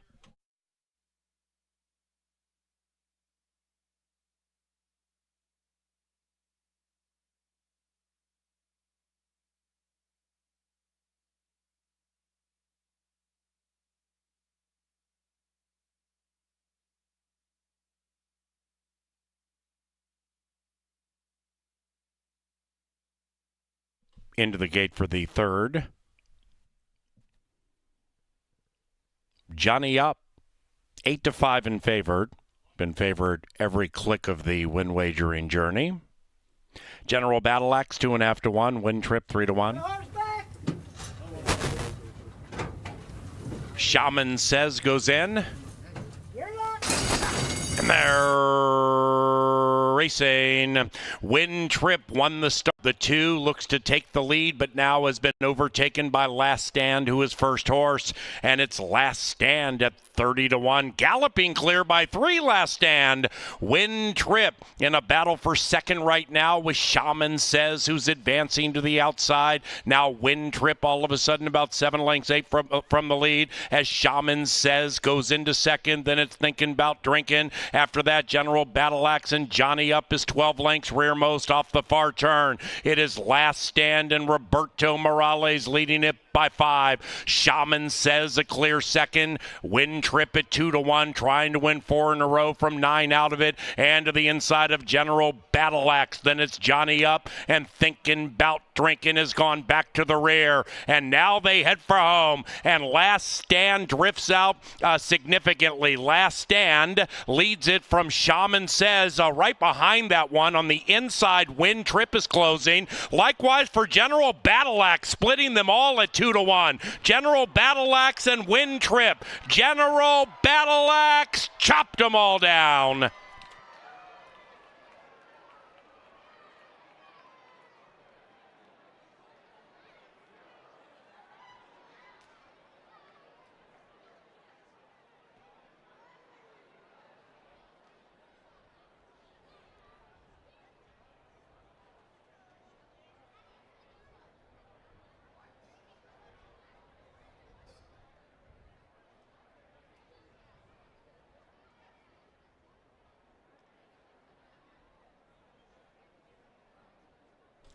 Number 1, General Battle Axe got the money. Photo for the rest.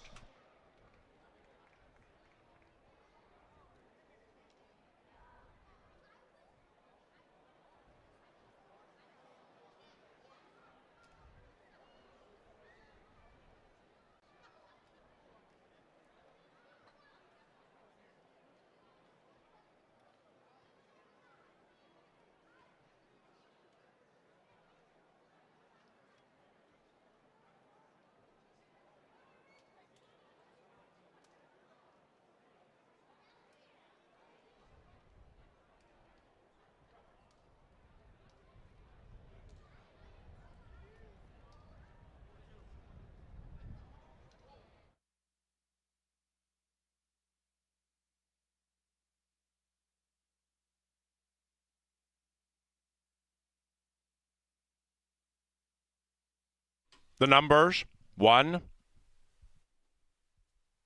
4, 2, 6.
In the winner's circle, after a very game effort, General Battle Axe. A couple of wins today for Alonzo Quinones, and 7 this week. Tops in the room.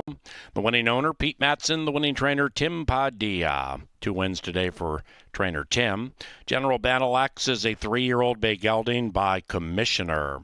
Out of Battle Axe, bred in Minnesota by the winning owner, Pete Matson. Third race official. The first pick 3 paid 50-50. Race number 4 takes us back to the lush turf course. It's firm. No scratches, no rider changes in the 4th race. And post time's about 22 minutes from now. Thanks to Jim Beam Bourbon, elegant, smooth, refined. And Busch Light, proud sponsor of racing at Canterbury Park.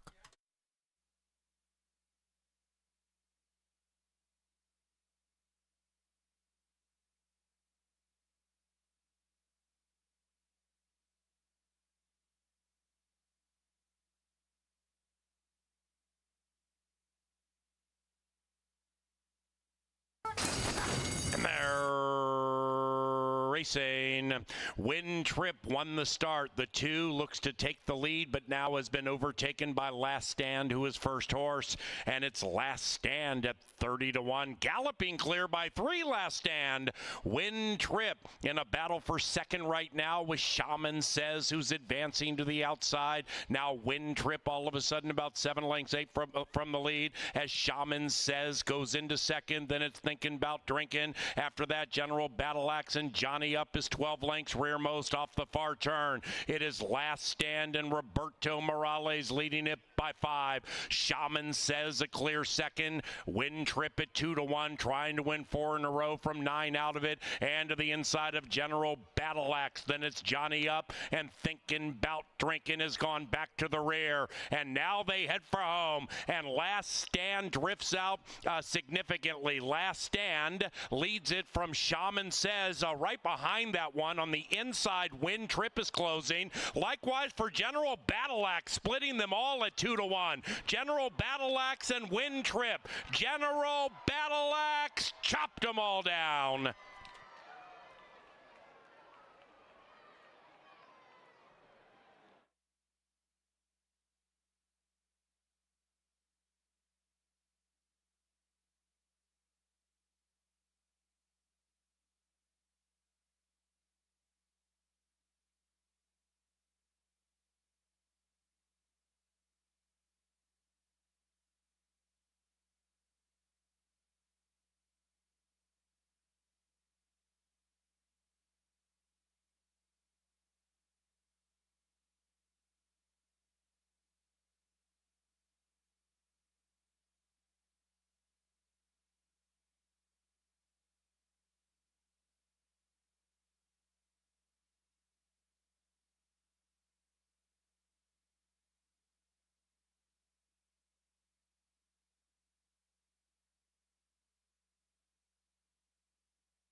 General Battle Axe home victorious in another good finish. And now we go to the final 5. That's coming up next with a turf sprint to start things off. I had to go a little bit deeper in here just by virtue of the nature of turf sprints. There's a lot of little things that can make a difference. So you could get a price in here. So I went 4 deep. I went 2, 3, 4, and 9 in here. I did have a scratch out of the next one. I do have high yaw on top with respect to the power play.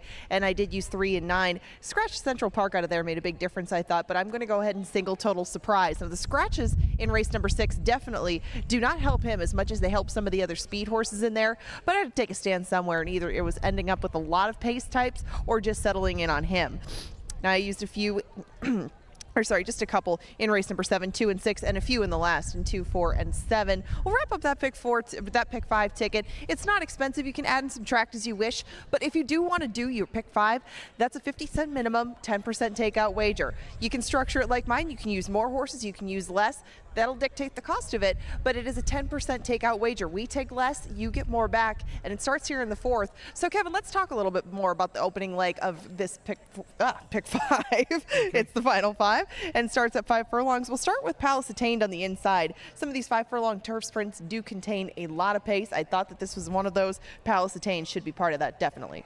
A part of it, yes. Hands force from the inside, no doubt. But with the 5 and 9 in here, who I think are the speed of the race, I just don't know if this horse is going to get the right race flow to win. You never know, right? Maybe the 5 and 9 go out there, jump a couple lengths ahead, and the 1 can inherit the lead. I thought the race flow was against the 1.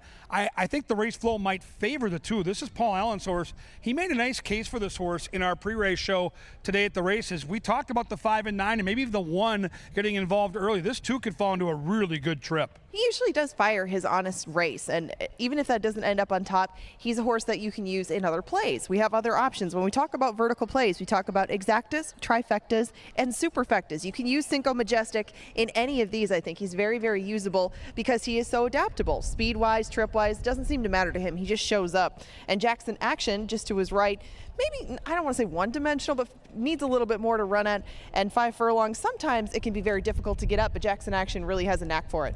Yeah, the fans are betting this horse. He's got the speed figures. He's got Joel Burnt. He's got Gallardo. He's going to be a presence late. He looks fantastic. The 3 out here in the walking ring, I love the coat. I love the physical stature and the muscle on this horse. Yeah, this horse is going to be a problem. I don't have this horse, but I respect this horse. You and I both land on the 4 Lemon Meringue, and I think we're going to get pace.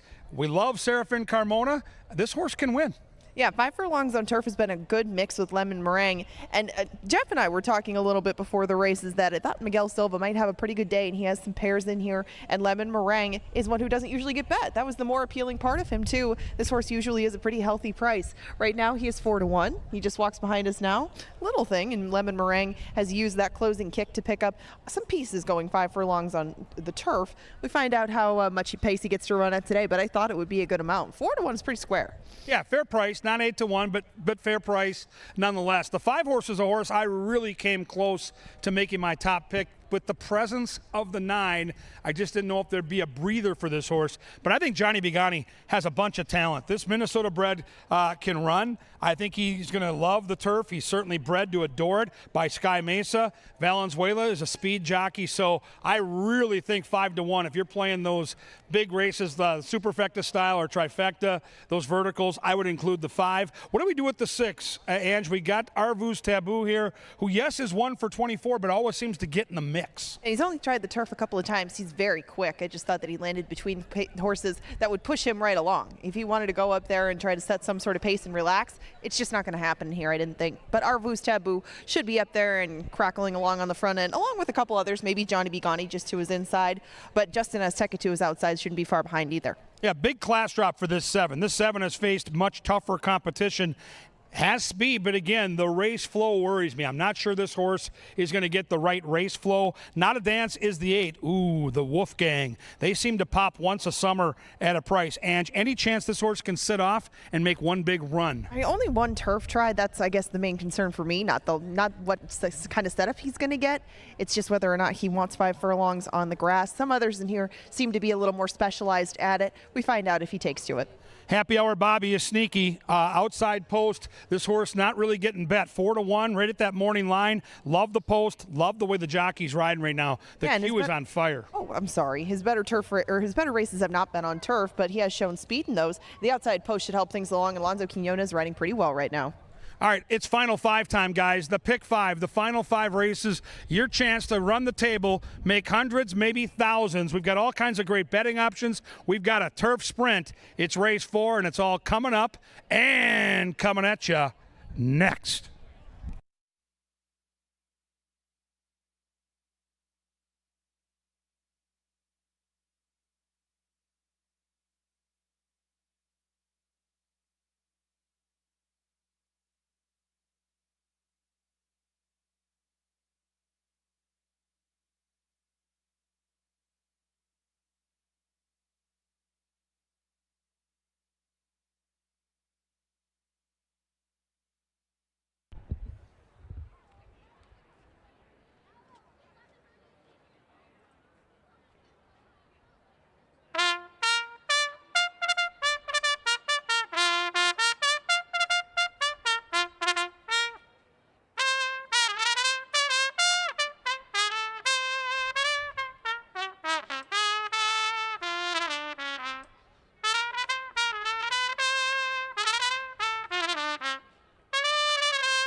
To the John Deere Dirt, then the firm turf course for the 4th, which is 5 minutes from now.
Hey, everybody. Welcome to the announcer's booth. You're going to see a QR code right there. And that QR code, there are the binoculars through which I will be calling race 4 in about 4 minutes. And scan that QR code. We can chat together and become friends, courtesy of Xfinity Comcast. We do this every so often. And if you see the QR code on television monitors or the big screen in the infield, go ahead and scan it. Emily Scott. Scan the QR code, and everybody else, there's my man right there. Jump on in here and say hello to all of us at Canterbury Park. Scan that QR code, courtesy of Xfinity Comcast, and we can say hello to each other. About 3 minutes in front of race number 4. I like number 2, Cinco Majestic, here at 12-1. The current favorite, Jackson Action, is 2-1. So take a peek at the betting board and formulate your opinions while joining us via fan cam, courtesy of Comcast Xfinity. Hello, little buddy.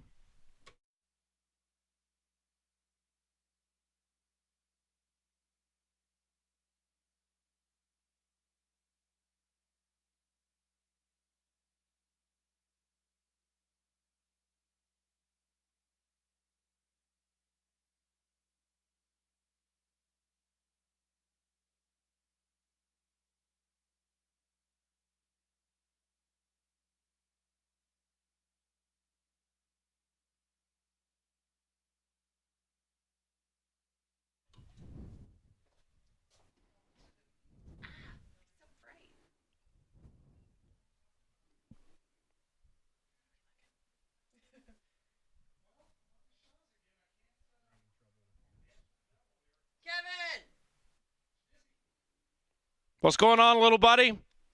Thanks for coming to Today at the Races each and every day. Good to see you.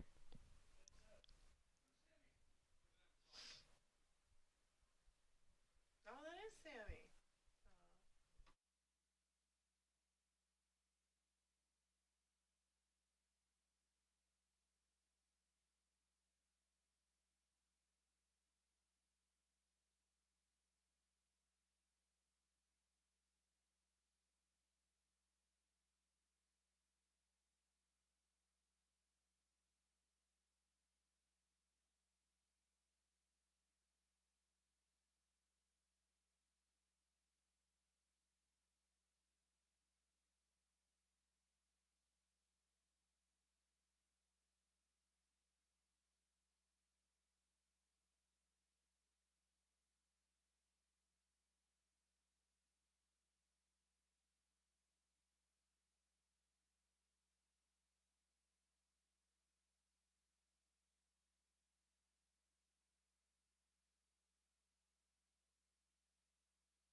They've reached the gate. It is now post time. Turf time for the 4th at CBY.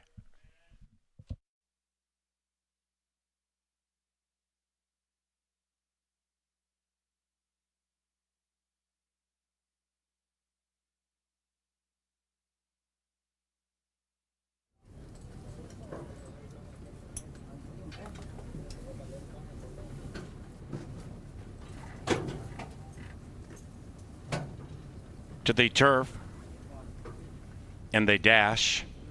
Jackson Action 2-1 in favor.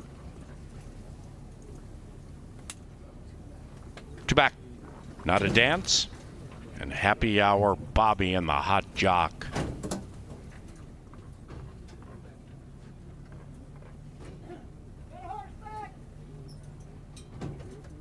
9 in a line.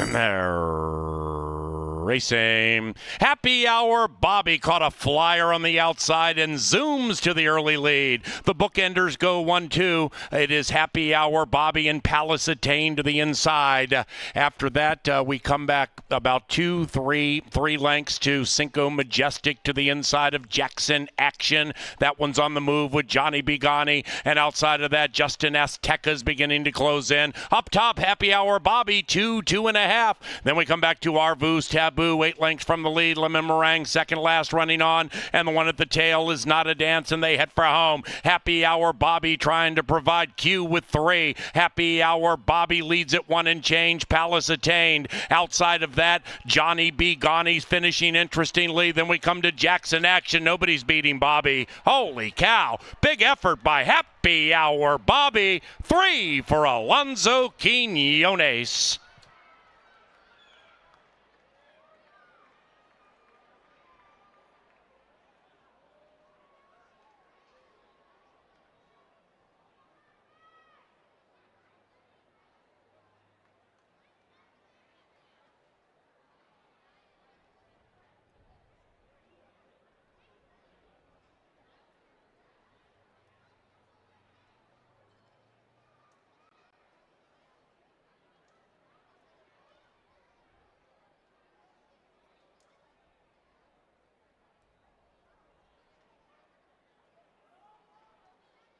Nine, Happy Hour Bobby ran first. Photo for the rest.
The numbers 9,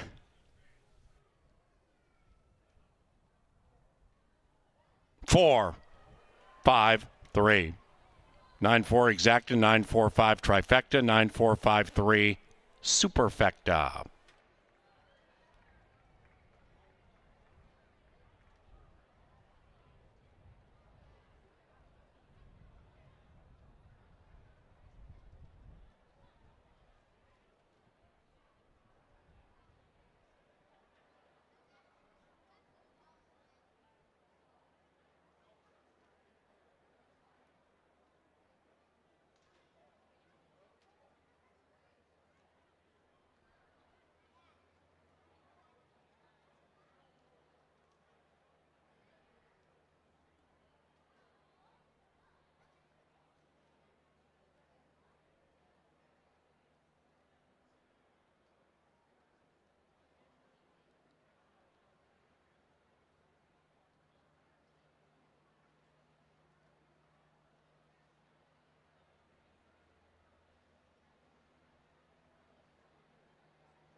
Race number 4 is official. Into the winner's circle, Happy Hour Bobby, 3 wins in a row for jockey Alonzo Quinones. Happy Hour Bobby wins for the first time this year. The winning trainer, Ryan Kenny, and the winning owner, Bob Lindgren. Happy Hour Bobby is a 5-year-old brown gelding by Shanghai Bobby out of Happy Hour Honey. Bred in Minnesota by the winning owner, Bob Lindgren. Second pick 3 paid $66.40. Exacted $21. Trifecta $70.30. Superfecta $35 and change. The 5th race, back to the dirt. Scratch 1, Hey Now, and 6, Central Park. Race number 5 is 22 minutes away.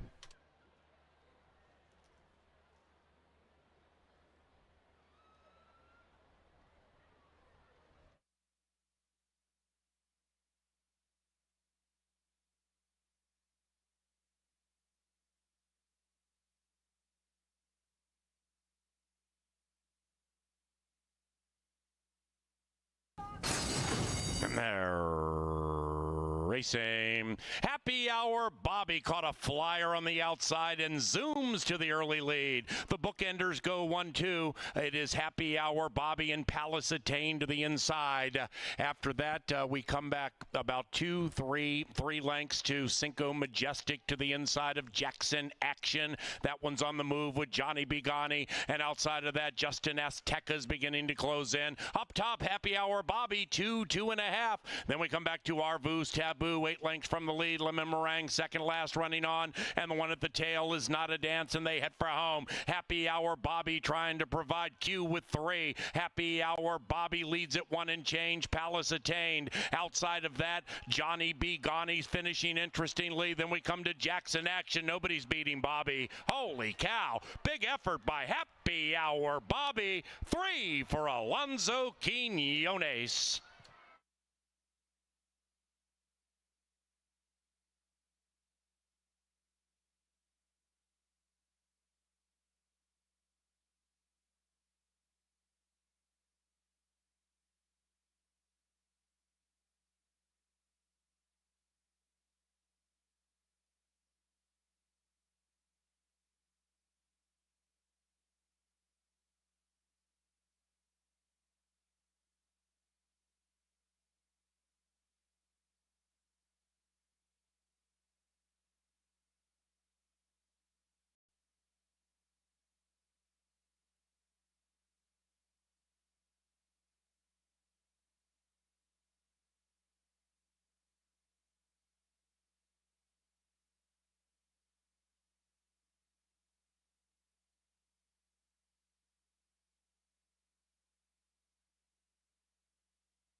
Here comes Call 'em All to attack Haute Charlotte. Outside of that, Northern Angel, and they're into the final 250. And Call 'em All made a big move on Haute Charlotte, trying to run away from Northern Angel and set speed. It is Call 'em All holding on. Northern Angel surging as they come down to the wire. Northern Angel, Call 'em All, tight photo to start Labor Day. Ooh, that got tight. Skip Wine yesterday looking for a place to run. And on the outside, here comes Zen Dreams with a rush to take the lead. The firster, Skip Wine yesterday, trying to run that one down. A little bit tipsy, resurgent to the inside. Final football field. Skip Wine yesterday has left them punch drunk. Put a Q around race 2. Skip Wine yesterday prevails. To the rear, and now they head for home, and Last Stand drifts out significantly. Last Stand leads it from Shaman Says right behind that one on the inside. Wind Trip is closing. Likewise for General Battle Axe, splitting them all at 2-1. General Battle Axe and Wind Trip. General Battle Axe chopped them all down.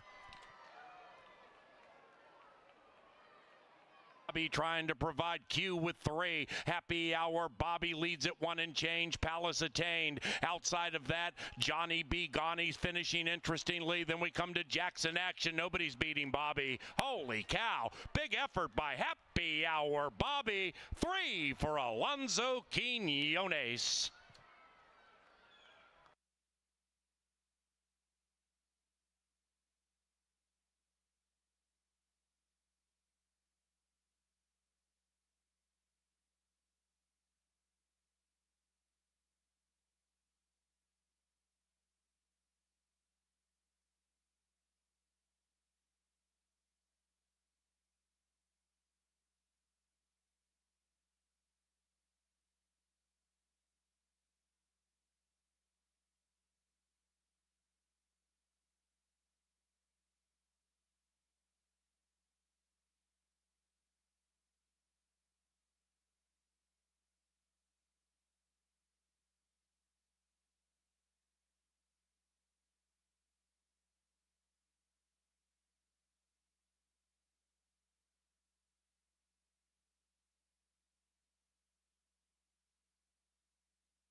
Well, on a Labor Day, happy hour came early as happy hour Bobby plunged out of that gate, got the lead, and said goodbye on the front end, paying nearly 5-1.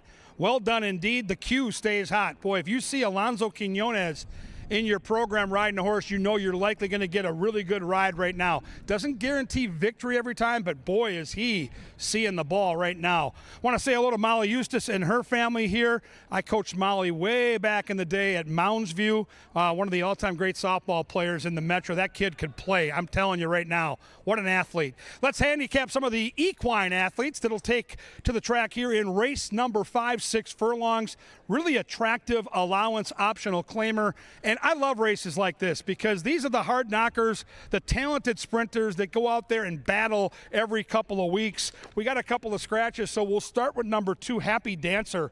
Happy Dancer comes off a big effort behind a speedball by the name of Hap Hot. Hap Hot has been awesome this season. So Happy Dancer, after not racing since way back in December, had that start, ran well, looks good physically here.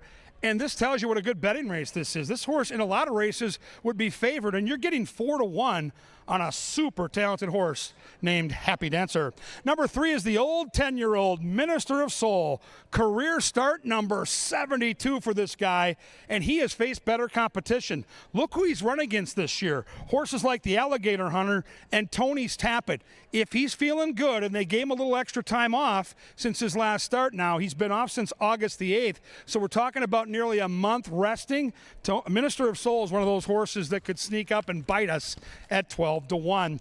Number 4 is Bugler. De Silva gets the call for Ryan Kenny. I'll tell you this about the Ryan Kenny barn. When they pop at prices. This horse has stalking speed, should get a good trip, and over his career, he has beaten fields just like this. Bugler, if you're playing a superfect, is one of those horses you may want to mix in on the bottom part. The horse to beat is the horse to catch. If you want to greet the cashier and get paid, you're going to have to get around the 5. C to Success. Boy, is this horse sharp right now. 85 Bayer speed figure last time. That towers over most of these. Luis Valenzuela was in the saddle last time. He's right back there for Esteban Martinez. 9 starts at Canterbury, 7 for 9 in the trifecta. Catch him to cash, C to Success. The people's choice is 9-5. Number 7 is Divine Leader. Our leader here upstairs is Paul Allen. He's the voice of the Vikings. This is his tout, and they're betting PA's tout. Made a middle race move last time against Better, a little class relief, and some outside stalking speed. 6-1 morning line, bet down to 4-1. Number 8 is 10th Street Don. Carmona gets the call for Valerie Lund. If you bet this horse and it doesn't look good early, don't panic. Not a lot of early speed, but can pick him up and lay him down in the late stages when he's feeling good. And my pick is way up on the outside. I'm a huge fan of this horse. This is Haya. Luis Fuentes for Matty Williams, the power play of the day. I love the outside attack post. He's got speed, but he doesn't need the lead. I think 5 gets the lead. I think 9 chases him. And if 9 brings his A game, I think the 9 can beat him. Right now, 2-1, second choice up on the board. Race 5 starts the late pick 4 with races 5, 6, 7, and 8. And fans, make plans to be here next weekend. Yes, we race Thursday and Saturday, but on Sunday, we've got the Minnesota Thoroughbred Sale at 4 o'clock. Vikings play at noon, so we've got you covered there. Come out here. Remember, we just saw that house out on Lake Minnetonka, that $70 million Bob Lothenbach special. It all started with him buying a horse here in Shakopee. So come out to the sale. Head to CanterburyPark.com for details. That's next Sunday at 4 o'clock. Maybe you could turn a couple of horses into your Lake Minnetonka home. Who knows? Race 5 right now at the gate inside of 8. And then they're going to get it on.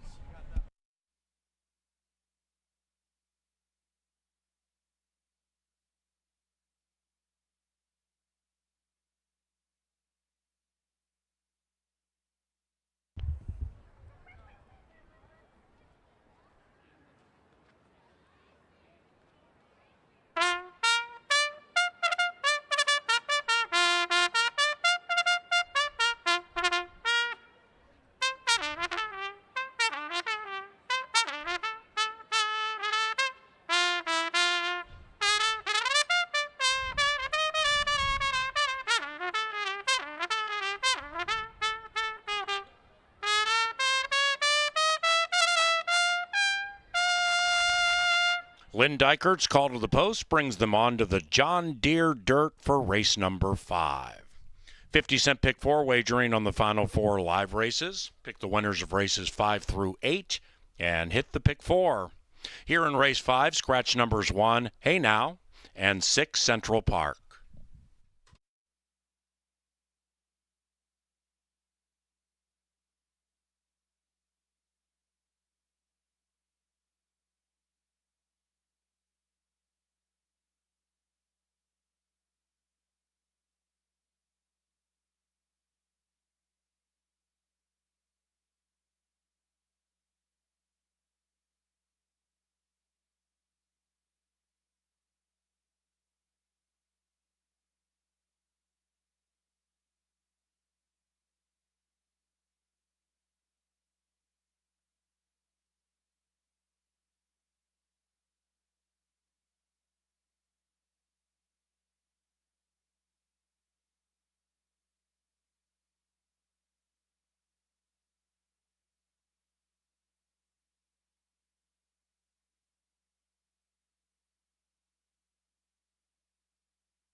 Fifth race is coming up in about 5 minutes, but we have an angle for a little bit later in our card. Coming up in the 6th, we've got a turf race and a horse who I thought was in the right place at the right time. There's a few scratches, but Total Surprise, I think, still is very well lined to at least be in the top 3 in the 6th race. And we'll talk a little bit more about Total Surprise himself. Not sure why that's all coming up now. Wow. Okay, Total Surprise right there. There's a lot to circle. Sorry about that.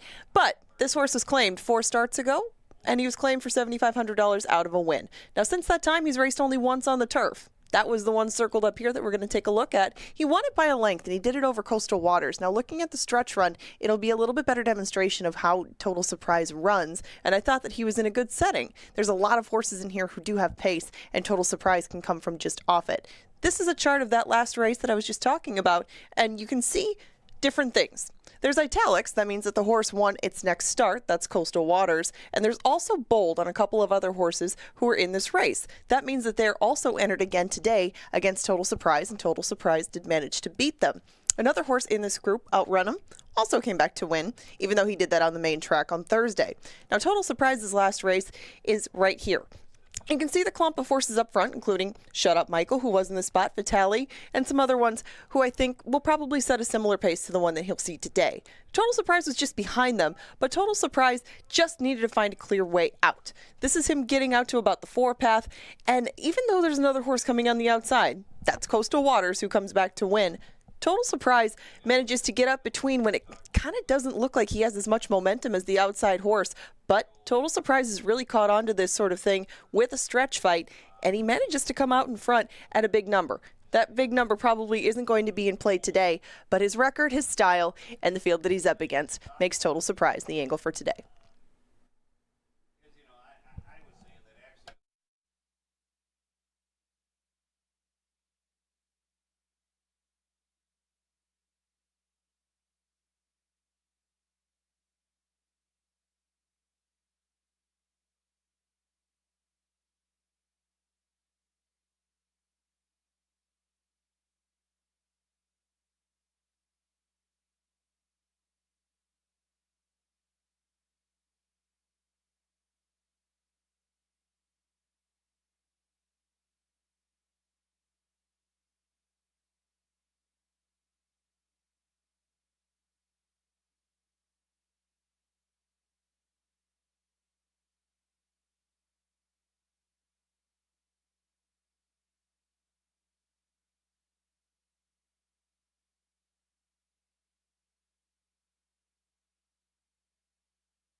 Arriving at the starting gate, and it is post time for the 5th, courtesy of Pepsi, the official soft drink provider of Canterbury Park.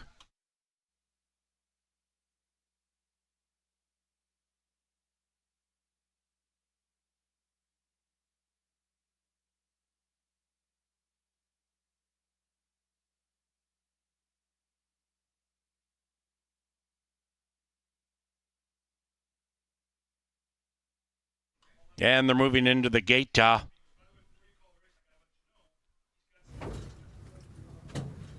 Happy Dancer, Minister of Soul, Bugler, Divine Leader, Louis Lips, Mike Webster, and Hi-Ya.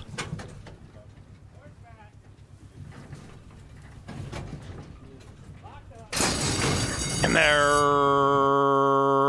racing outside. Hi-Ya pops nicely. So does C to Success and Happy Dancer. The veteran, the 10-year-old Minister of Soul in 4th, 2 lengths from the lead. And to the inside of 10th Street, Dawn, Divine Leader, 7 out of it. And 1 clear from Bugler. 7 covered by 7, and they have 4 to go. And tugging them along is Hi-Ya. Hi-Ya leads it by a half. Happy Dancer behind them. C to Success. 10th Street, Dawn, wide, 3 out of it. Hi-Ya cuts, puts 2 on the field. After that, Divine Leader shaken up hard by the hot jock, joined by Bugler, and Minister of Soul is tailed off to last. Around about the quarter pole, Hi-Ya leads it by 3, handheld. Hi-Ya showing off as they head for home. 10th Street, Dawn next to the outside of C to Success, and inside of that is Happy Dancer. Then we come to Divine Leader, Minister of Soul, and Bugler. It's Hi-Ya!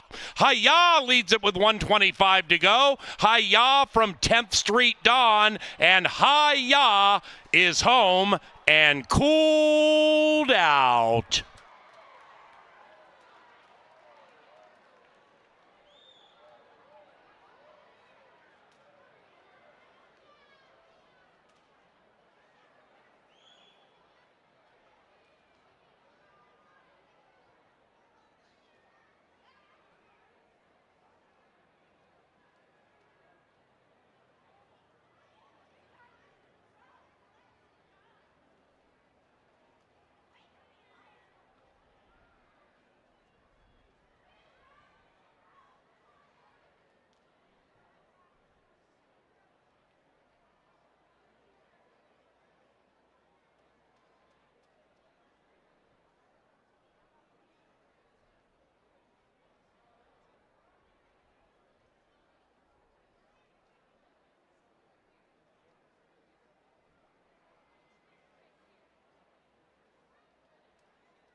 Number 9, Hi-Ya first. 9.857 in a flashy 110.28. All of that is unofficial.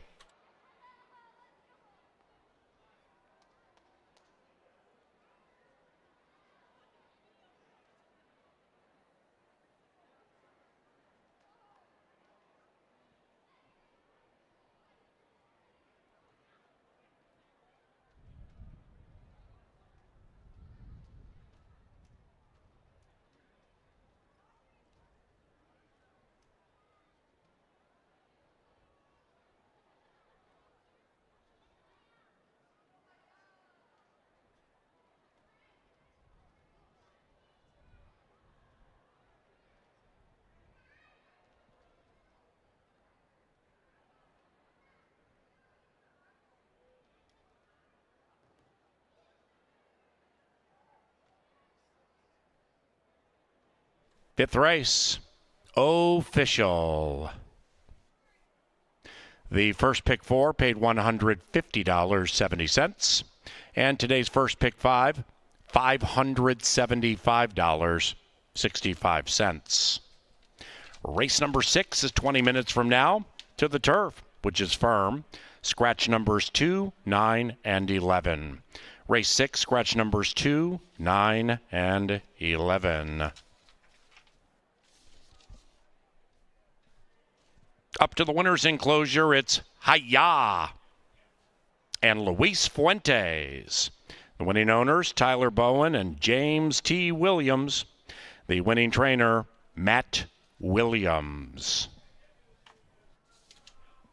Race number 6, 23 minutes from now, and is courtesy of Kim Crawford Wines and Hormel.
And they're racing outside. Hi-Ya pops nicely. So does C to Success and Happy Dancer. The veteran, the 10-year-old Minister of Soul in fourth, 2 lengths from the lead. And to the inside of 10th Street, Dawn, Divine Leader, 7 out of it, and 1 clear from Bugler. 7 covered by 7, and they have 4 to go. And tugging them along is Hi-Ya. Hi-Ya leads it by a half. Happy Dancer behind them. C to Success. 10th Street, Dawn wide, 3 out of it. Hi-Ya cuts, puts 2 on the field. After that, Divine Leader shaken up hard by the hot jock, joined by Bugler, and Minister of Soul is tailed off to last. Around about the quarter pole, Hi-Ya leads it by 3 handheld. Hi-Ya showing off as they head for home. 10th Street, Dawn next to the outside of C to Success, and inside of that is Happy Dancer. Then we come to Divine Leader, Minister of Soul, and Bugler. It's Hi-Ya!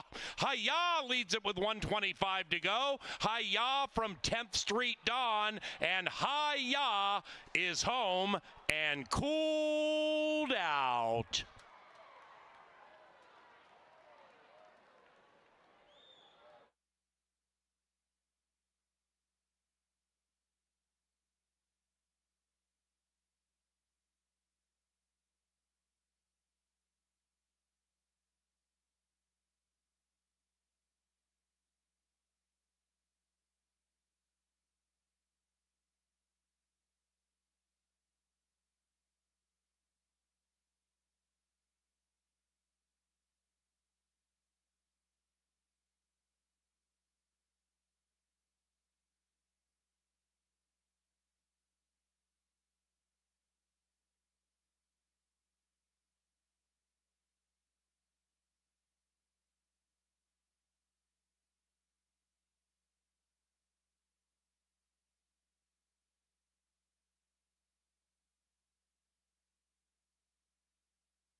All right, we're back in the paddock. We have run 5 races. That final 5 on the back end here could be a juicy one too. It started with a 9-2, and then we got Haya home at near 3-1. Early pick 5 paid just short of 600. So lots of value on a card today where the fields weren't ginormous, but we're seeing some middle upsets. And then we come to a race like this one, race 6, where it's a big field and we're on the turf. And we've seen 50-1s, 35-1s. We've seen bombs on our turf all year. So as you're handicapping this race, and yes, we respect the favorites, but this is a race where you might want to spread a little bit. Playing a trifecta or superfecta, throw in that goofball at 25-30-1, because that's been the norm all season long. Turf racing here at Canterbury. We'll start with number 1, who figures to be one of those long shots. It's Wodaton. Luis Fuentes, our top jockey, rides for his brother Ruben. 3rd time off the layoff, speed from an inside post, and on a class drop. So you've got some meat on the bone as far as handicapping goes, and you're going to get a fair price. Right now, that price is in that 6-7-1 range on a horse that figures to be a part of the superfecta. 2 is Scratch. We move on to number 3, Samurai Mike. And Veronica Litvin is put in a spot here where she's got a really good sprinter that has closing kick, but just has gone a little bit off form. As Paul Allen talked about earlier today, it's a game of cycles. This horse in the turf sprints has kind of gone flat. So now we stretch the horse out. I like the move by the trainer to try to maybe reinvigorate this racehorse. We've had about 3 weeks off.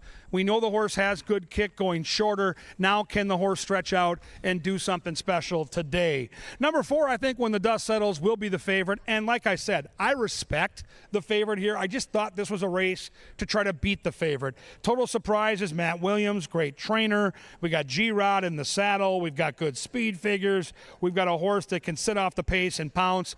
If you're building a Trier Super, you probably have to put this horse in there. But for the win bet, I thought there were other options here, and I'm going to try to beat them. 5 is Silver Dash. I wrote down Sneaky when I was doing my analysis 4 or 5 days ago, and here's why. Silver Dash is ridden by Luis Valenzuela, good long shot jockey, has good dirt numbers. The turf numbers are okay.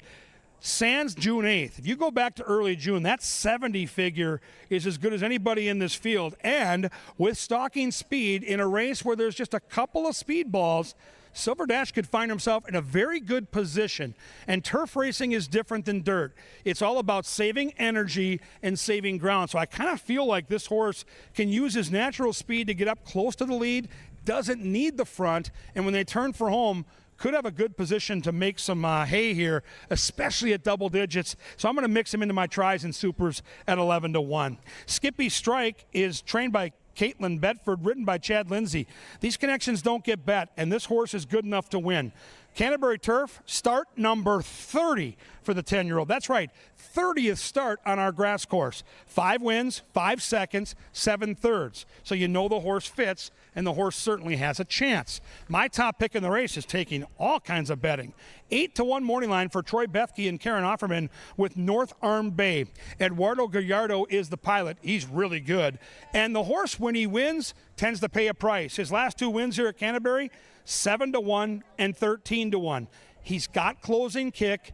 He doesn't need to be too far back, and I think he's going to run a big race today. I did not see 5-2 coming. That wasn't on my bingo card, but I still like North Arm Bay. Number 8's another one of those double-digit long shots that will absolutely be all over my tickets. This is Vitale. Dakota Wood gets the call for the Raymaker gang, and this horse fits. Bottom line is he's going to get a really good trip. He's got speed. He'll be up near the lead, and when they turn for home, I think he'll be in a good position. I'm not certain he's good enough to win, but at 12-1, if I can get him in my superfecta and maybe get that 7 horse to win, we could have ourselves a nice payday.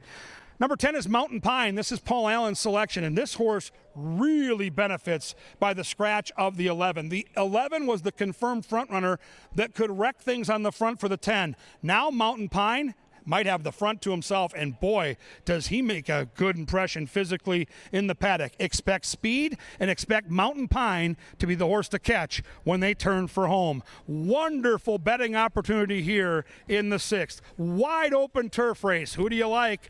Time to put your money where your mouth is and get paid for your opinion. It's race 6. It's turf racing, and it's fun and games like no place else right out here at Canterbury Park.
Onto the John Deere dirt, then the firm turf course for race 6, scratch numbers 2, 9, and 11.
They've reached the starting gate. It's post time for race number 6.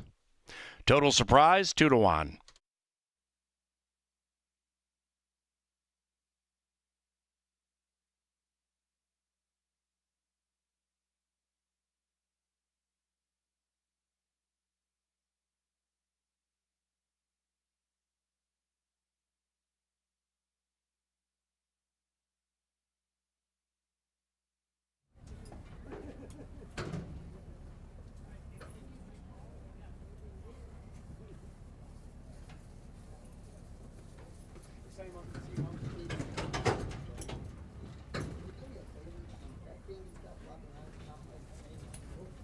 Moving in. Wadatin. Samurai Mike. Here's Total Surprise.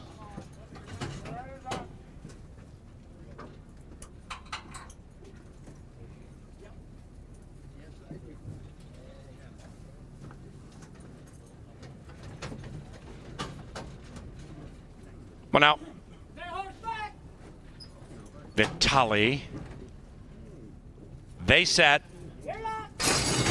And they're racing, another perfect commencing, and the 9-year-old Samurai Mike at 25-1 strides out to the early lead. Early pace slow in the very early stages. North Arm Bay between them at 4-1 splits them gamely and takes the lead and does so wide. Samurai Mike also struggling a bit around the turn, and Vitali passes Samurai Mike and joins North Arm Bay battling for the lead. Mountain Pine is in third. After that, Total Surprise just was in tightly between the 3 and 1. Total Surprise checked, lost a length and a half, overtaken by the Frenchman Wadatin. Then we come back to Skippy Strike, the 10-year-old. It just was put in last, passed by Silver Dash. They head into the far turn, and we have 3 astern. Mountain Pine from third to the lead. Mountain Pine takes the lead into the far turn from North Arm Bay. Vitali shaken up 3 wide. Wadatin tracks 5 out of it. Behind them, Total Surprise shoved on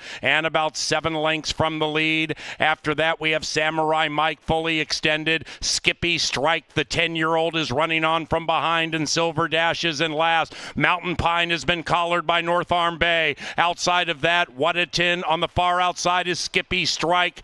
They head into the final 150. Mountain Pine fights back diligently on the inside. North Arm Bay desperately trying to get by. They're going to hit the wire together. Mountain Pine held on.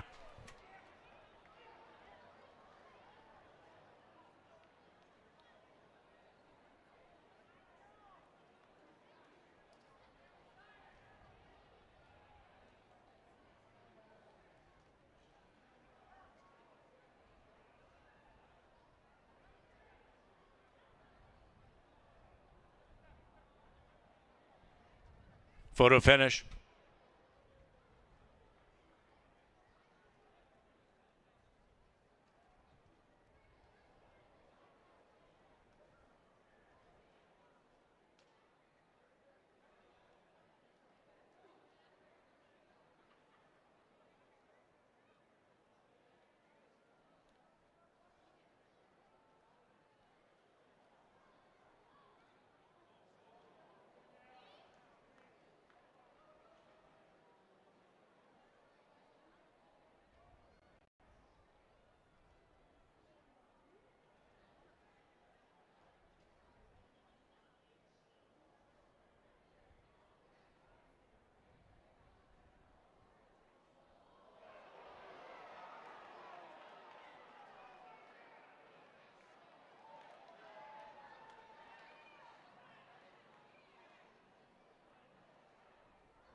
Result of the photo shows the winner is number 10, Mountain Pine in time. 10-7-1-4.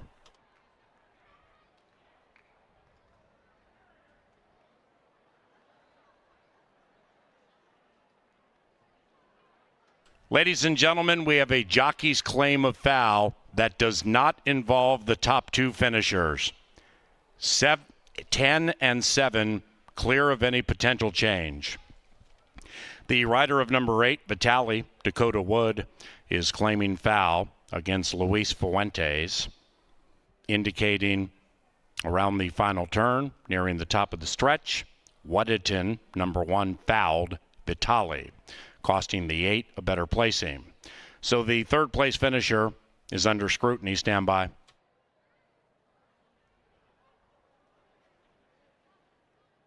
The two in question here, 8 and 1. The 1's rider has the red helmet cover, the 8 pink helmet cover.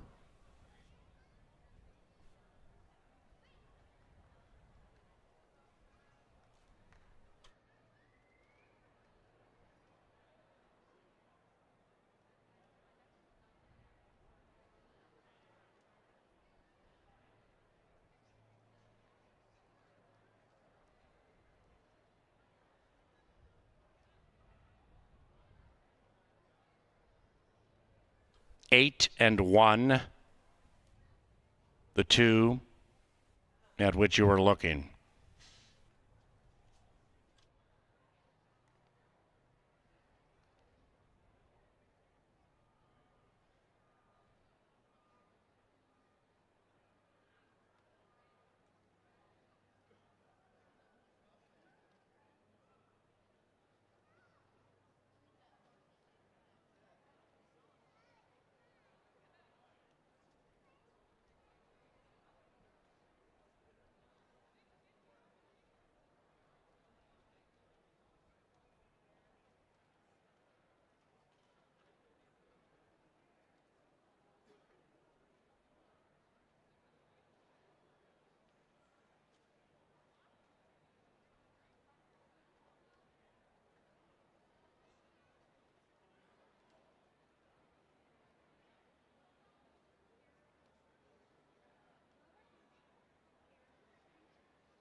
No change to the final order of finish. 10-7-1-4. In the winner's circle, Mountain Pine and Serafin Carmona. That's 5 victories this racing week for Serafin. The winning owner, Patrick Mooney, and the winning trainer, Veronica Litfin. 10-7-1-4 to be official shortly. The stewards found insufficient evidence to disqualify number 1, Waditin, from the third place finish. Exacta $39.90, trifecta $84.80, 10-cent superfecta 50 and change.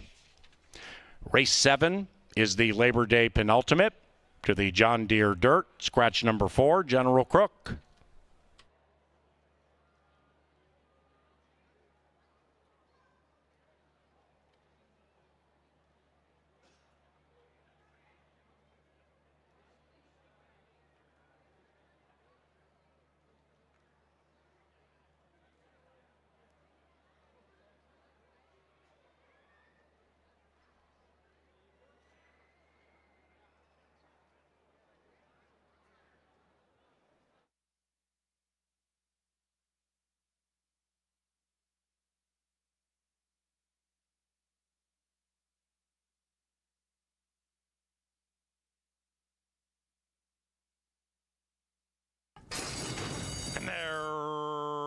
Racing, another perfect commencing, and the 9-year-old Samurai Mike at 25-1 strides out to the early lead. Early pace slow in the very early stages. North Arm Bay between them at 4-1 splits them gamely and takes the lead and does so wide. Samurai Mike also struggling a bit around the turn, and Vitali passes Samurai Mike and joins North Arm Bay battling for the lead. Mountain Pine is in third. After that, Total Surprise just was in tightly between the 3 and 1. Total Surprise checked, lost a length and a half, overtaken by the Frenchman Wadatin. Then we come back to Skippy Strike, the 10-year-old. It just was put in last, passed by Silver Dash. They head into the far turn, and we have 3 astern. Mountain Pine from third to the lead. Mountain Pine takes the lead into the far turn from North Arm Bay. Vitali shaken up 3 wide.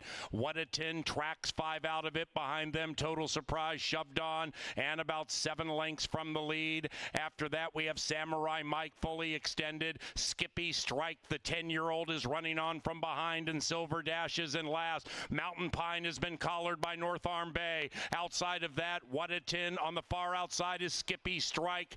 They head into the final 150. Mountain Pine fights back diligently on the inside. North Arm Bay desperately trying to get by. They're going to hit the wire together.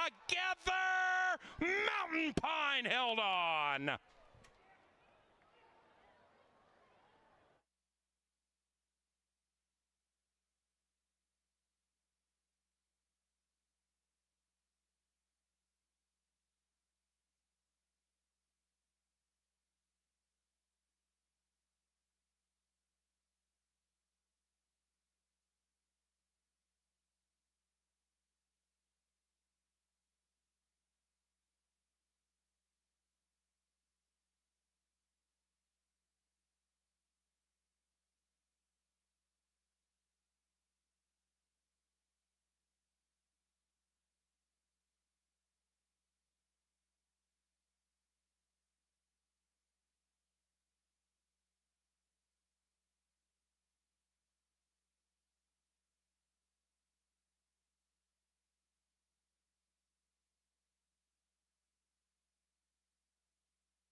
Boy, a heartbreaker for yours truly there. I loved North Arm Bay, ran a great race, just not quite good enough. And Paul Allen with an outstanding selection in our Today at the Races program. He selected Mountain Pine. He gets me by a schnoz on the wire at 7-1. And how about that ride by Serafin Carmona?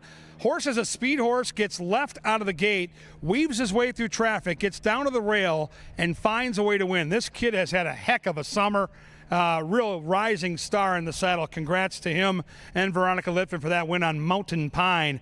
Only 5 to handicap here, and I think this is going to be one of the more formful races of the day. If I'm being honest, I think it's the 2 that bookend the field here. I think they have really got the run of the race, and we'll start with Midnight Royal, who figures to be the horse to beat. Paul Allen's pick.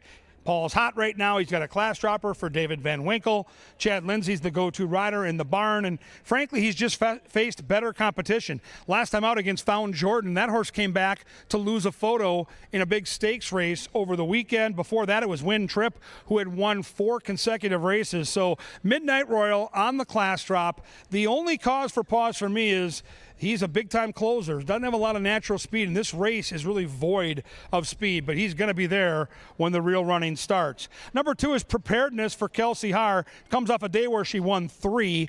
Got beat last time by Unique Path, who was 1,000,000-1. Bobby Klein, of course, the conditioner. Last win was back on July the 3rd, so just 3 starts ago. When this horse is sharp, there's speed there. You saw it on July 3rd. I think Kelsey's going to have to get this horse into the race early because we're void of speed, and if she can do that and Preparedness can get out there near the front, you could be onto something here for an upset at 6-1. Number 3 is Red's Mr. Z. The Minnesota bred takes on Open Company for Mr. Patrick Fields. Sabalos gets the call. Turf to Dirt and Class Drop is the handicapping angle, but we'll need to really ramp it up, and you're going to see that 3-horse now with permission to go out to the track early. 3-horse going out early. 5 is Coppola, Gallardo for Valerie Lund.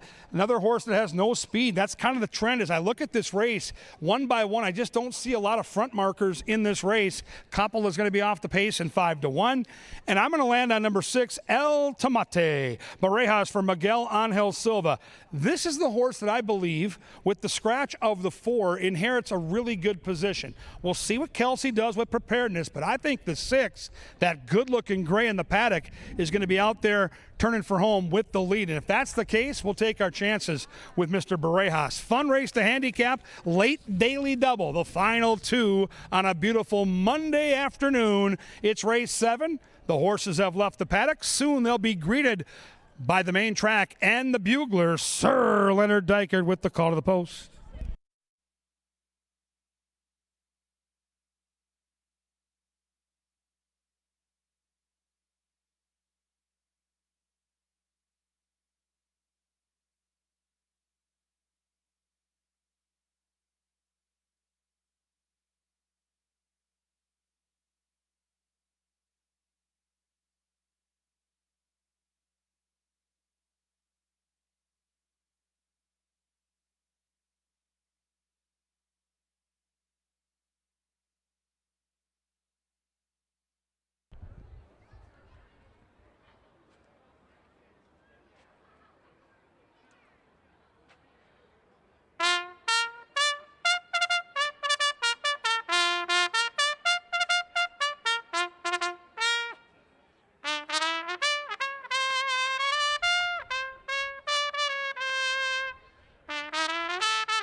Arriving at the gate for post time.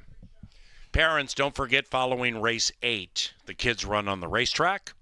We have a couple of 40-yard dashes, one for kids 7 and under, the other for those 8 and older.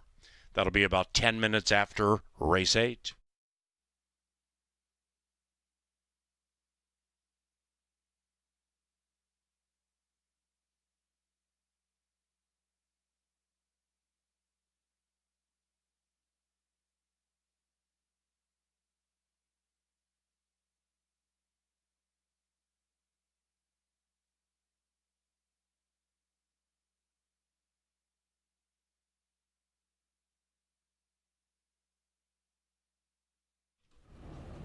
Two back.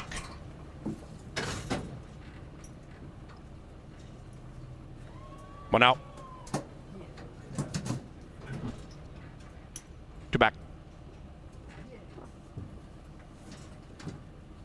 One out.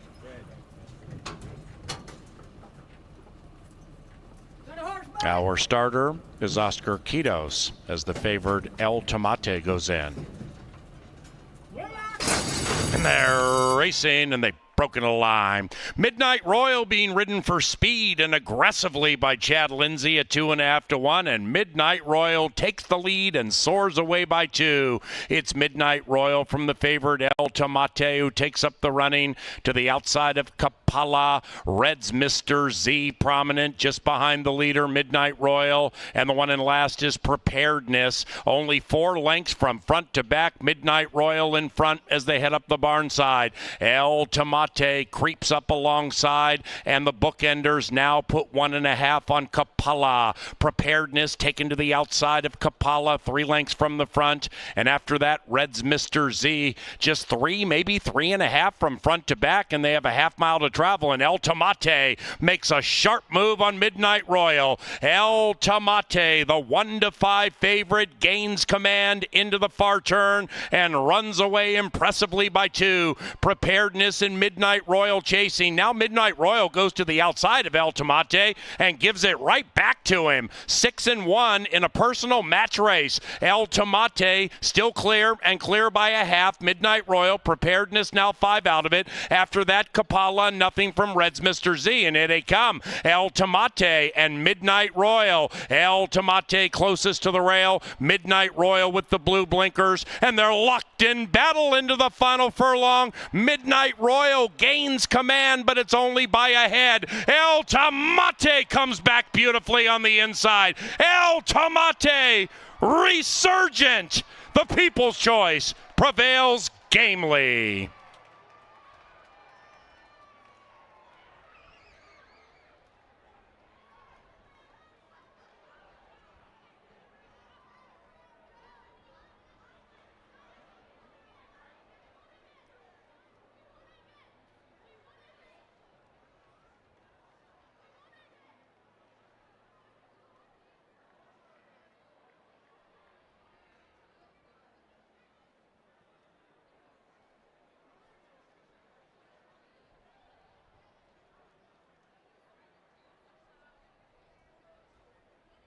Number 6, El Tomate gets the money. 6, 1, 2, 5.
Race 7, the AKA Boney, is official.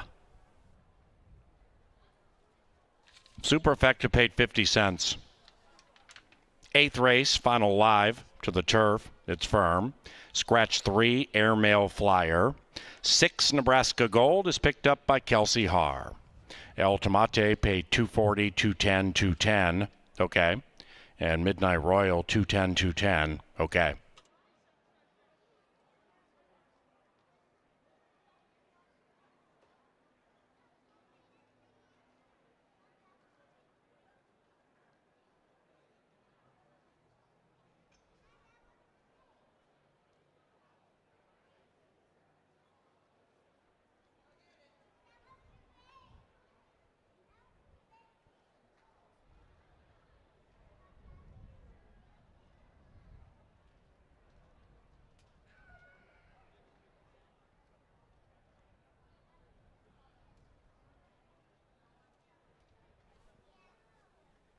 Up to the winner's circle, El Tomate and Alfredo Barajas. The winning owner, Silva Racing. The winning trainer and leader of the Thumbs Up Gang, it is Miguel Angel Silva.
And they're racing, and they've broken a line. Midnight Royal being ridden for speed and aggressively by Chad Lindsay at 2.5 to 1, and Midnight Royal takes the lead and soars away by 2.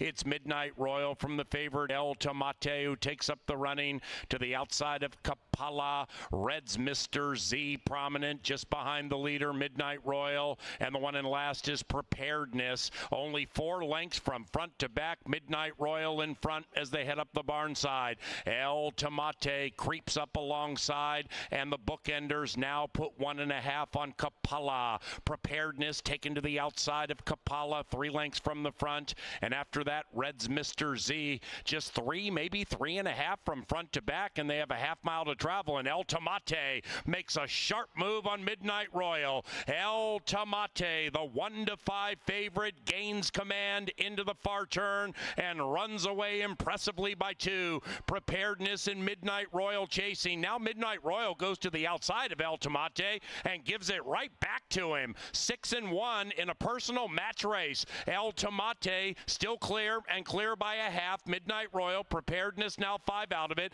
After that, Kapala, nothing from Red's Mr. Z, and here they come. El Tomate and Midnight Royal. El Tomate closest to the rail. Midnight Royal with the blue blinkers, and they're locked in battle into the final furlong. Midnight Royal gains command, but it's only by a head. El Tomate comes back beautifully on the inside. El Tomate, resurgent. The people's choice prevails gamely.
Kevin Gorg, Angela Herman with you from the prestigious Pressbox TV studio. We got a big week next week, Ange, racing on Thursday and Saturday. That'll be our September schedule until closing week. We go Thursday, Saturday, Thursday, Saturday, Thursday, Saturday, then Wednesday, Thursday, Saturday to close it out. But the big story next weekend is the sale, Minnesota Thoroughbred sale next Sunday, not a race day, next Sunday at 4 o'clock. As I mentioned, the Vikings play their first game at noon out in New York, so PA will be out there for that. And if people are new to the game and want to come over and just check out a sale, you don't have to make a purchase night one, first time checking it out. But if you're interested, this is a good stepping stone. Right. It's just a way to come and spectate a sale. And it's not a sale that's going to take 9 days, you know. I mean, it's going to be something where you can get in there, take a look and see what it has to offer, how the process goes, and get a look at some younger horses and some stars of the future, hopefully. Some horses that we will see on track at Canterbury. I just took a look through the catalog. There's some names that you probably would recognize and know. You can see their younger siblings go through the sales ring. It's the Minnesota Horse Sale, and it is a good way to dip your toe in without having to make a special trip to, say, Keeneland or a Fasig-Tipton Pavilion, anything like that. You can come right here to your backyard at Canterbury and see what a real horse sale is like.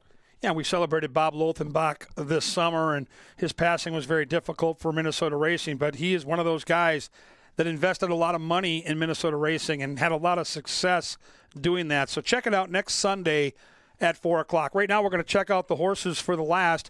Maidens looking for their first win at 7.5 furlongs, Ange. These are the babies. These are the 2-year-olds. And here comes the one, Follow My Heineken. What do you think? Well, yeah, speaking of little siblings, you probably would know this one's older brother, and that's Mr. Jägermeister. Follow My Heineken. They keep that theme going with this family, but Follow My Heineken, it didn't run very well. I mean, at first asking, he wasn't able to keep up early, but it's a first start. That's fine. He started out in blinkers, and they're always bound to get better as they go. And Follow My Heineken, I'm sure, has more than he showed at first asking. We haven't necessarily seen it in the morning. It's not like there's some blazing workouts to go with it, but you know that the blood is there, so there's got to be a little bit of speed with it too. I think the Follow My Heineken is just trying to figure out maybe what surface he would like or what distance he would like, but it's early on in the career. You and I are both on It Smiles, and he has 2 starts. Follow My Heineken, Southgate Gator, only 1 start apiece, and that's a big deal. Yeah, the advantage here, the horse has the experience, and we've got a trainer that's 30% with 2-year-olds and Joel Burnt. We've got a good jockey. First time on the turf, bred decently for it, not over the top, great bloodlines, but I do think this horse, having faced Waka Waka and Begging for Trouble, who are stakes horses, this is a horse in a very good position to be tough to beat. We both land here along with Paul Allen, so the Steam team is unified. Bida Creed, the 4, is a horse that's taking the blinkers off, and tried a turf sprint last time with the blinkers. This is the top selection of Superstats Dave, our tip sheet guy. He's been hot all weekend. What do you think? When we first saw him up here going 4.5, he fell way back off the early pace, but he closed in all right. Not a common thing for a 2-year-old. You don't see that many that want to come and pass horses. He didn't do as much of that last time. That was his first try on the turf, but that was a nice group that beat him. I'm okay with Bida Creed just getting his feet wet over the grass course, taking the blinkers off. He just may be that one-run sort of closer that you don't often get in these fields. You get a lot of pace duels. Bida Creed is learning things and has more experience, so I would definitely give him a look. I don't think I would put him on top, but he doesn't have as much of a turf pedigree, I guess, than It's Miles and It's Tamarino, his mother. But Sammy Zagavine has Gavine on the bottom. This is going to be his first start in Minnesota for Juan Arnett, and we're going to get a lot more ground to work with for a bit of an unknown entity. What do you think of him? Well, they ship in from Prairie Meadows. They're looking for turf, and that's what they get. The bloodlines are there. You get Luis Fuentes to ride a Prairie Meadows shipper. There are lots of positives there. And anytime you can get a horse like this that's here for a purpose, they shipped for a reason, and that's to try the turf. I'm going to pay attention. Sneaky horse. PA made a good case for Nebraska Gold being a speedball that could hit the trifecta at a big price. Kelsey Hart picks up the mount. She's good out of the gate. This horse could be loose. And she was 3 wide on a really fast pace last time around. Nebraska Gold will probably not have to go that quick in this one just by virtue of the distance. She was the first of the pace horses to fall off. He was, but Nebraska Gold is bound to improve next out. Now, Southgate Gator on the outside, out of Smarty Prance. You got to think that he's going to like the turf. Yeah, he should. He's well bred for it. And by the way, Carmona's riding great. We'll see if he can get another win on the card. He's been fantastic. That rounds out the field. This is your last live race to bet. Simulcasting all night from Del Mar. Big-time racing this evening. Main level has the casino with some great card action and food and beverage service for you. When you leave, drive home safe. We'll see you back for the races on Thursday with the first post of 5 o'clock.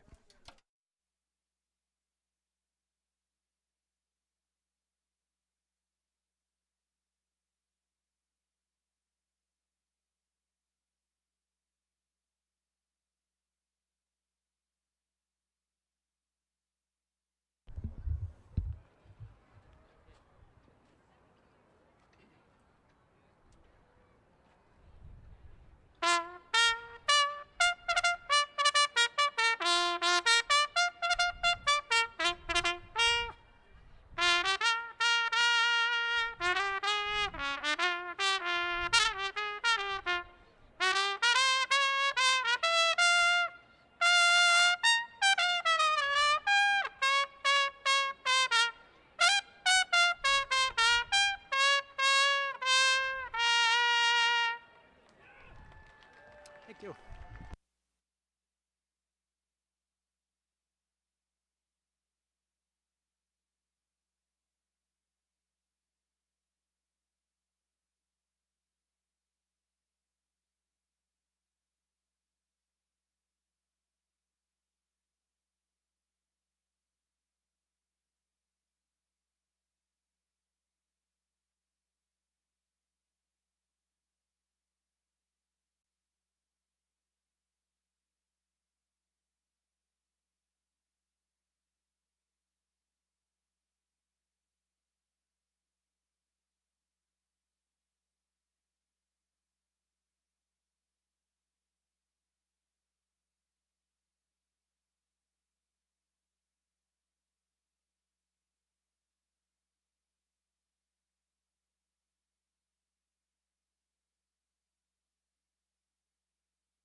1 minute.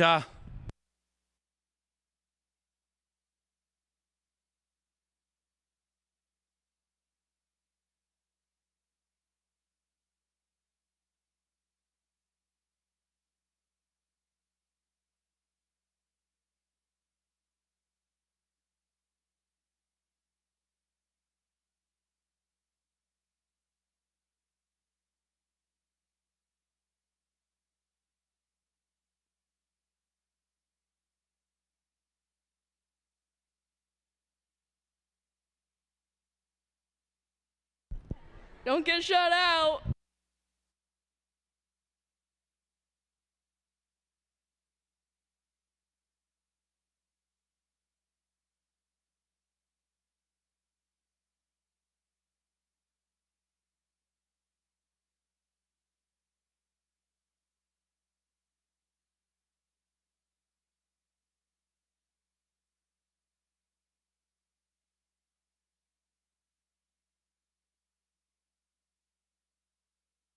Me? Oh. Almost there. Yeah.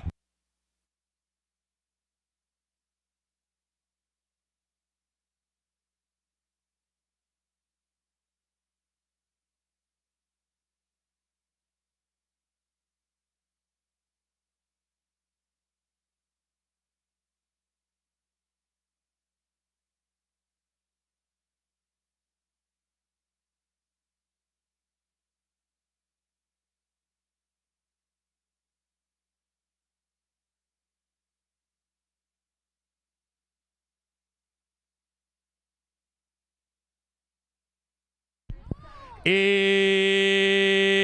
race time into the gate for the lucky last. All right, parents, kids run on the track about 10 minutes after this race.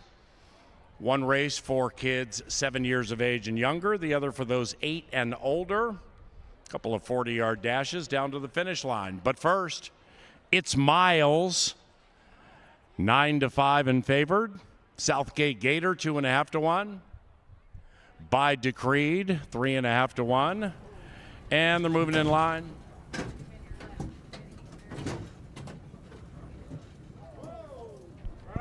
Number 7, Southgate Gator, has reared and unseated Serafin Carmona. Second win wagering choice, seems no worse for the wear.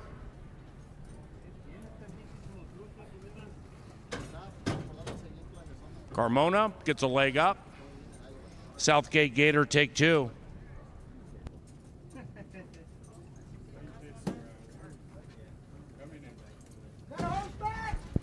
Southgate Gator, last in. Here they come. And they're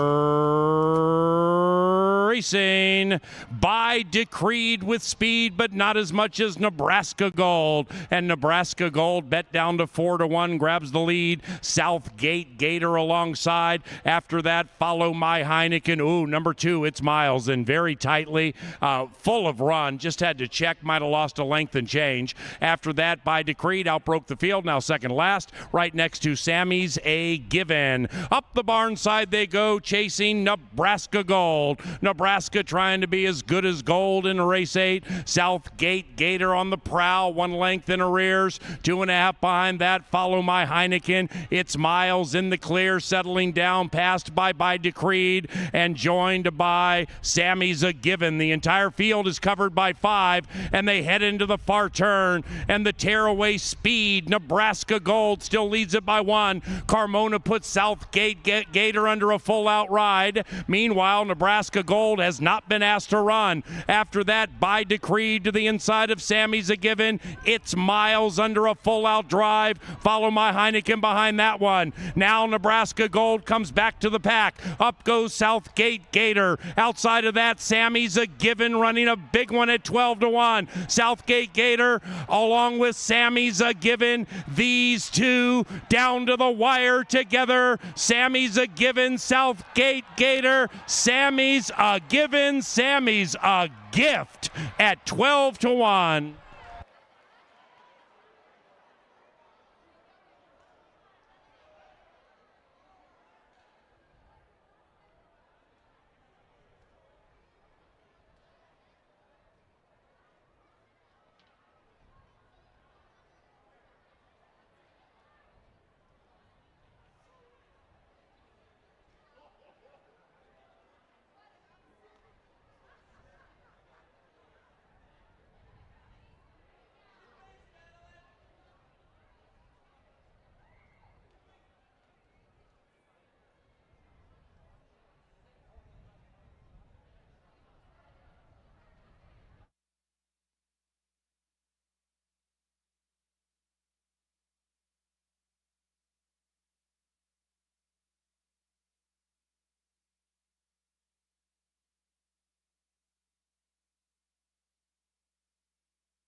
Number 5, Sammy's a Given, prevails as the longest shot on the board. 5746.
Franco Harris.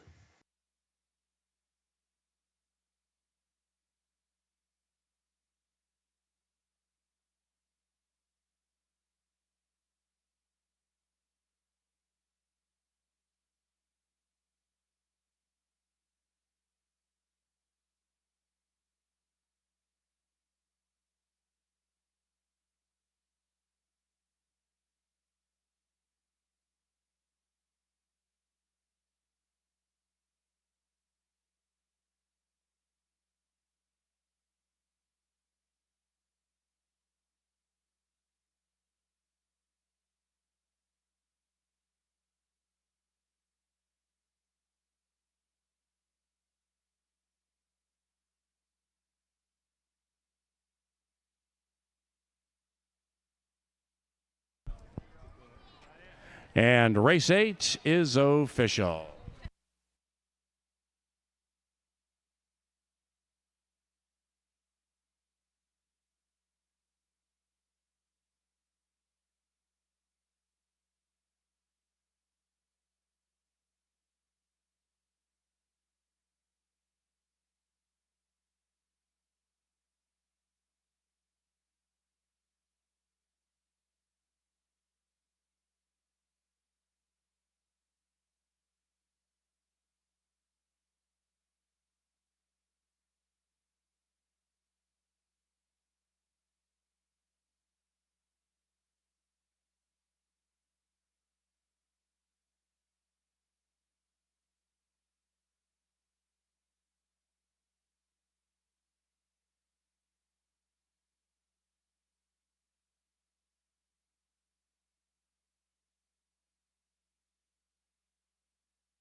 Now entering the winner's circle, Sammy's a Given and Canterbury's leading rider, Luis Fuentes.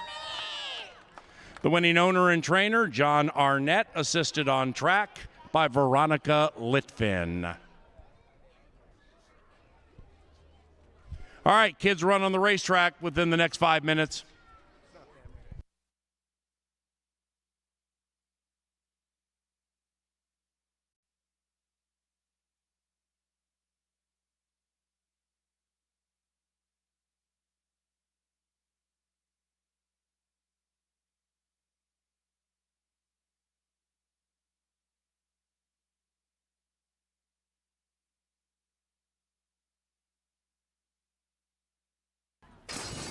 And they're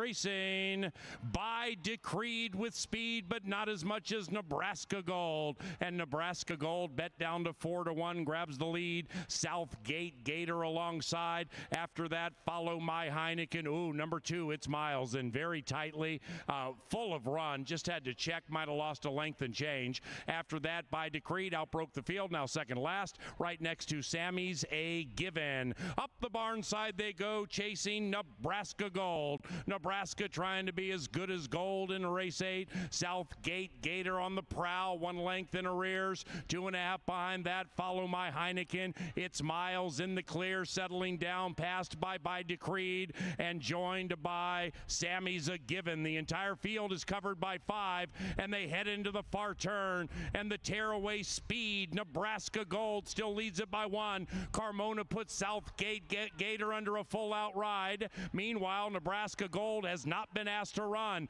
After that, by Decreed to the inside of Sammy's A Given. It's Miles under a full-out drive. Follow My Heineken behind that one. Now Nebraska Gold comes back to the pack. Up goes Southgate Gator. Outside of that, Sammy's A Given running a big one at 12-1. Southgate Gator along with Sammy's A Given. These two down to the wire together. Sammy's A Given, Southgate Gator. Sammy's A Given, Sammy's A Gift at 12-1.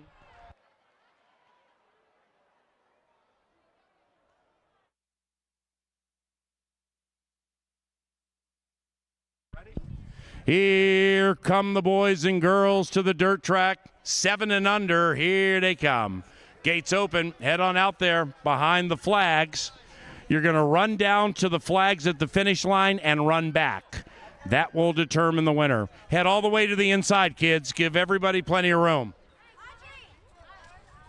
Here come the baby boys and girls. Parents can come out on the track, by the way, take pictures, video. Come on out, parents. Come on out, ma'am. Head all the way to the inside. Be good boys and girls. Here they come, about ready to close it. Be good moosey-moosies.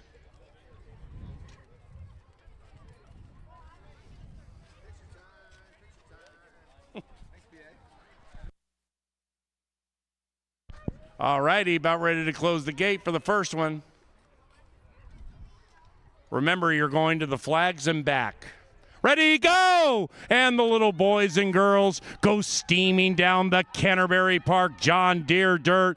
Big boy in the blue shirt stops with a commanding lead. The kid in the black shirt's trying to run him down. Then the girl in the peach representing beautifully. My man in the hat wins in a gallop.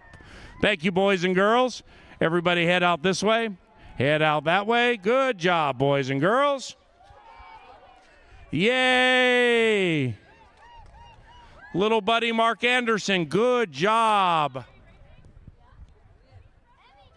Everybody head out this way.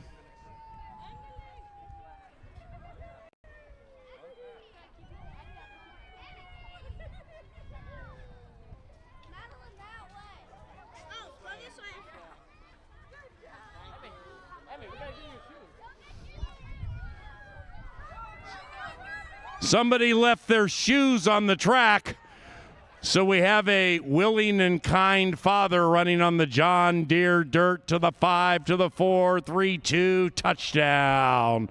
Well done, Dad. All right, big boys and girls, come on out behind the flags. Head all the way to the inside. 8 and older, please. 8 years of age and older. Parents, once again, you're welcome to come out here.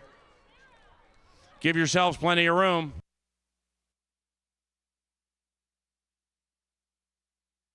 Last chance, gate's about to close.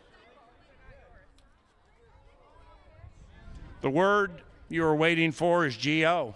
You're going to go down to those flags, you're going to come back. Ready? Go! Oh, they listen so beautifully, and the kid in the gray shirt and the green girl with the green and the ponytail. Oh, this one's wide open as they turn and they head for home. Kid in the gray shirt, too fast for them all. We got shoes flying all over the place. My man wins with just one shoe. Well done. Go get your shoe, buddy. But go get your shoe as a Canterbury Racing champion. Thank you, everybody. God bless. Good luck with school, kids.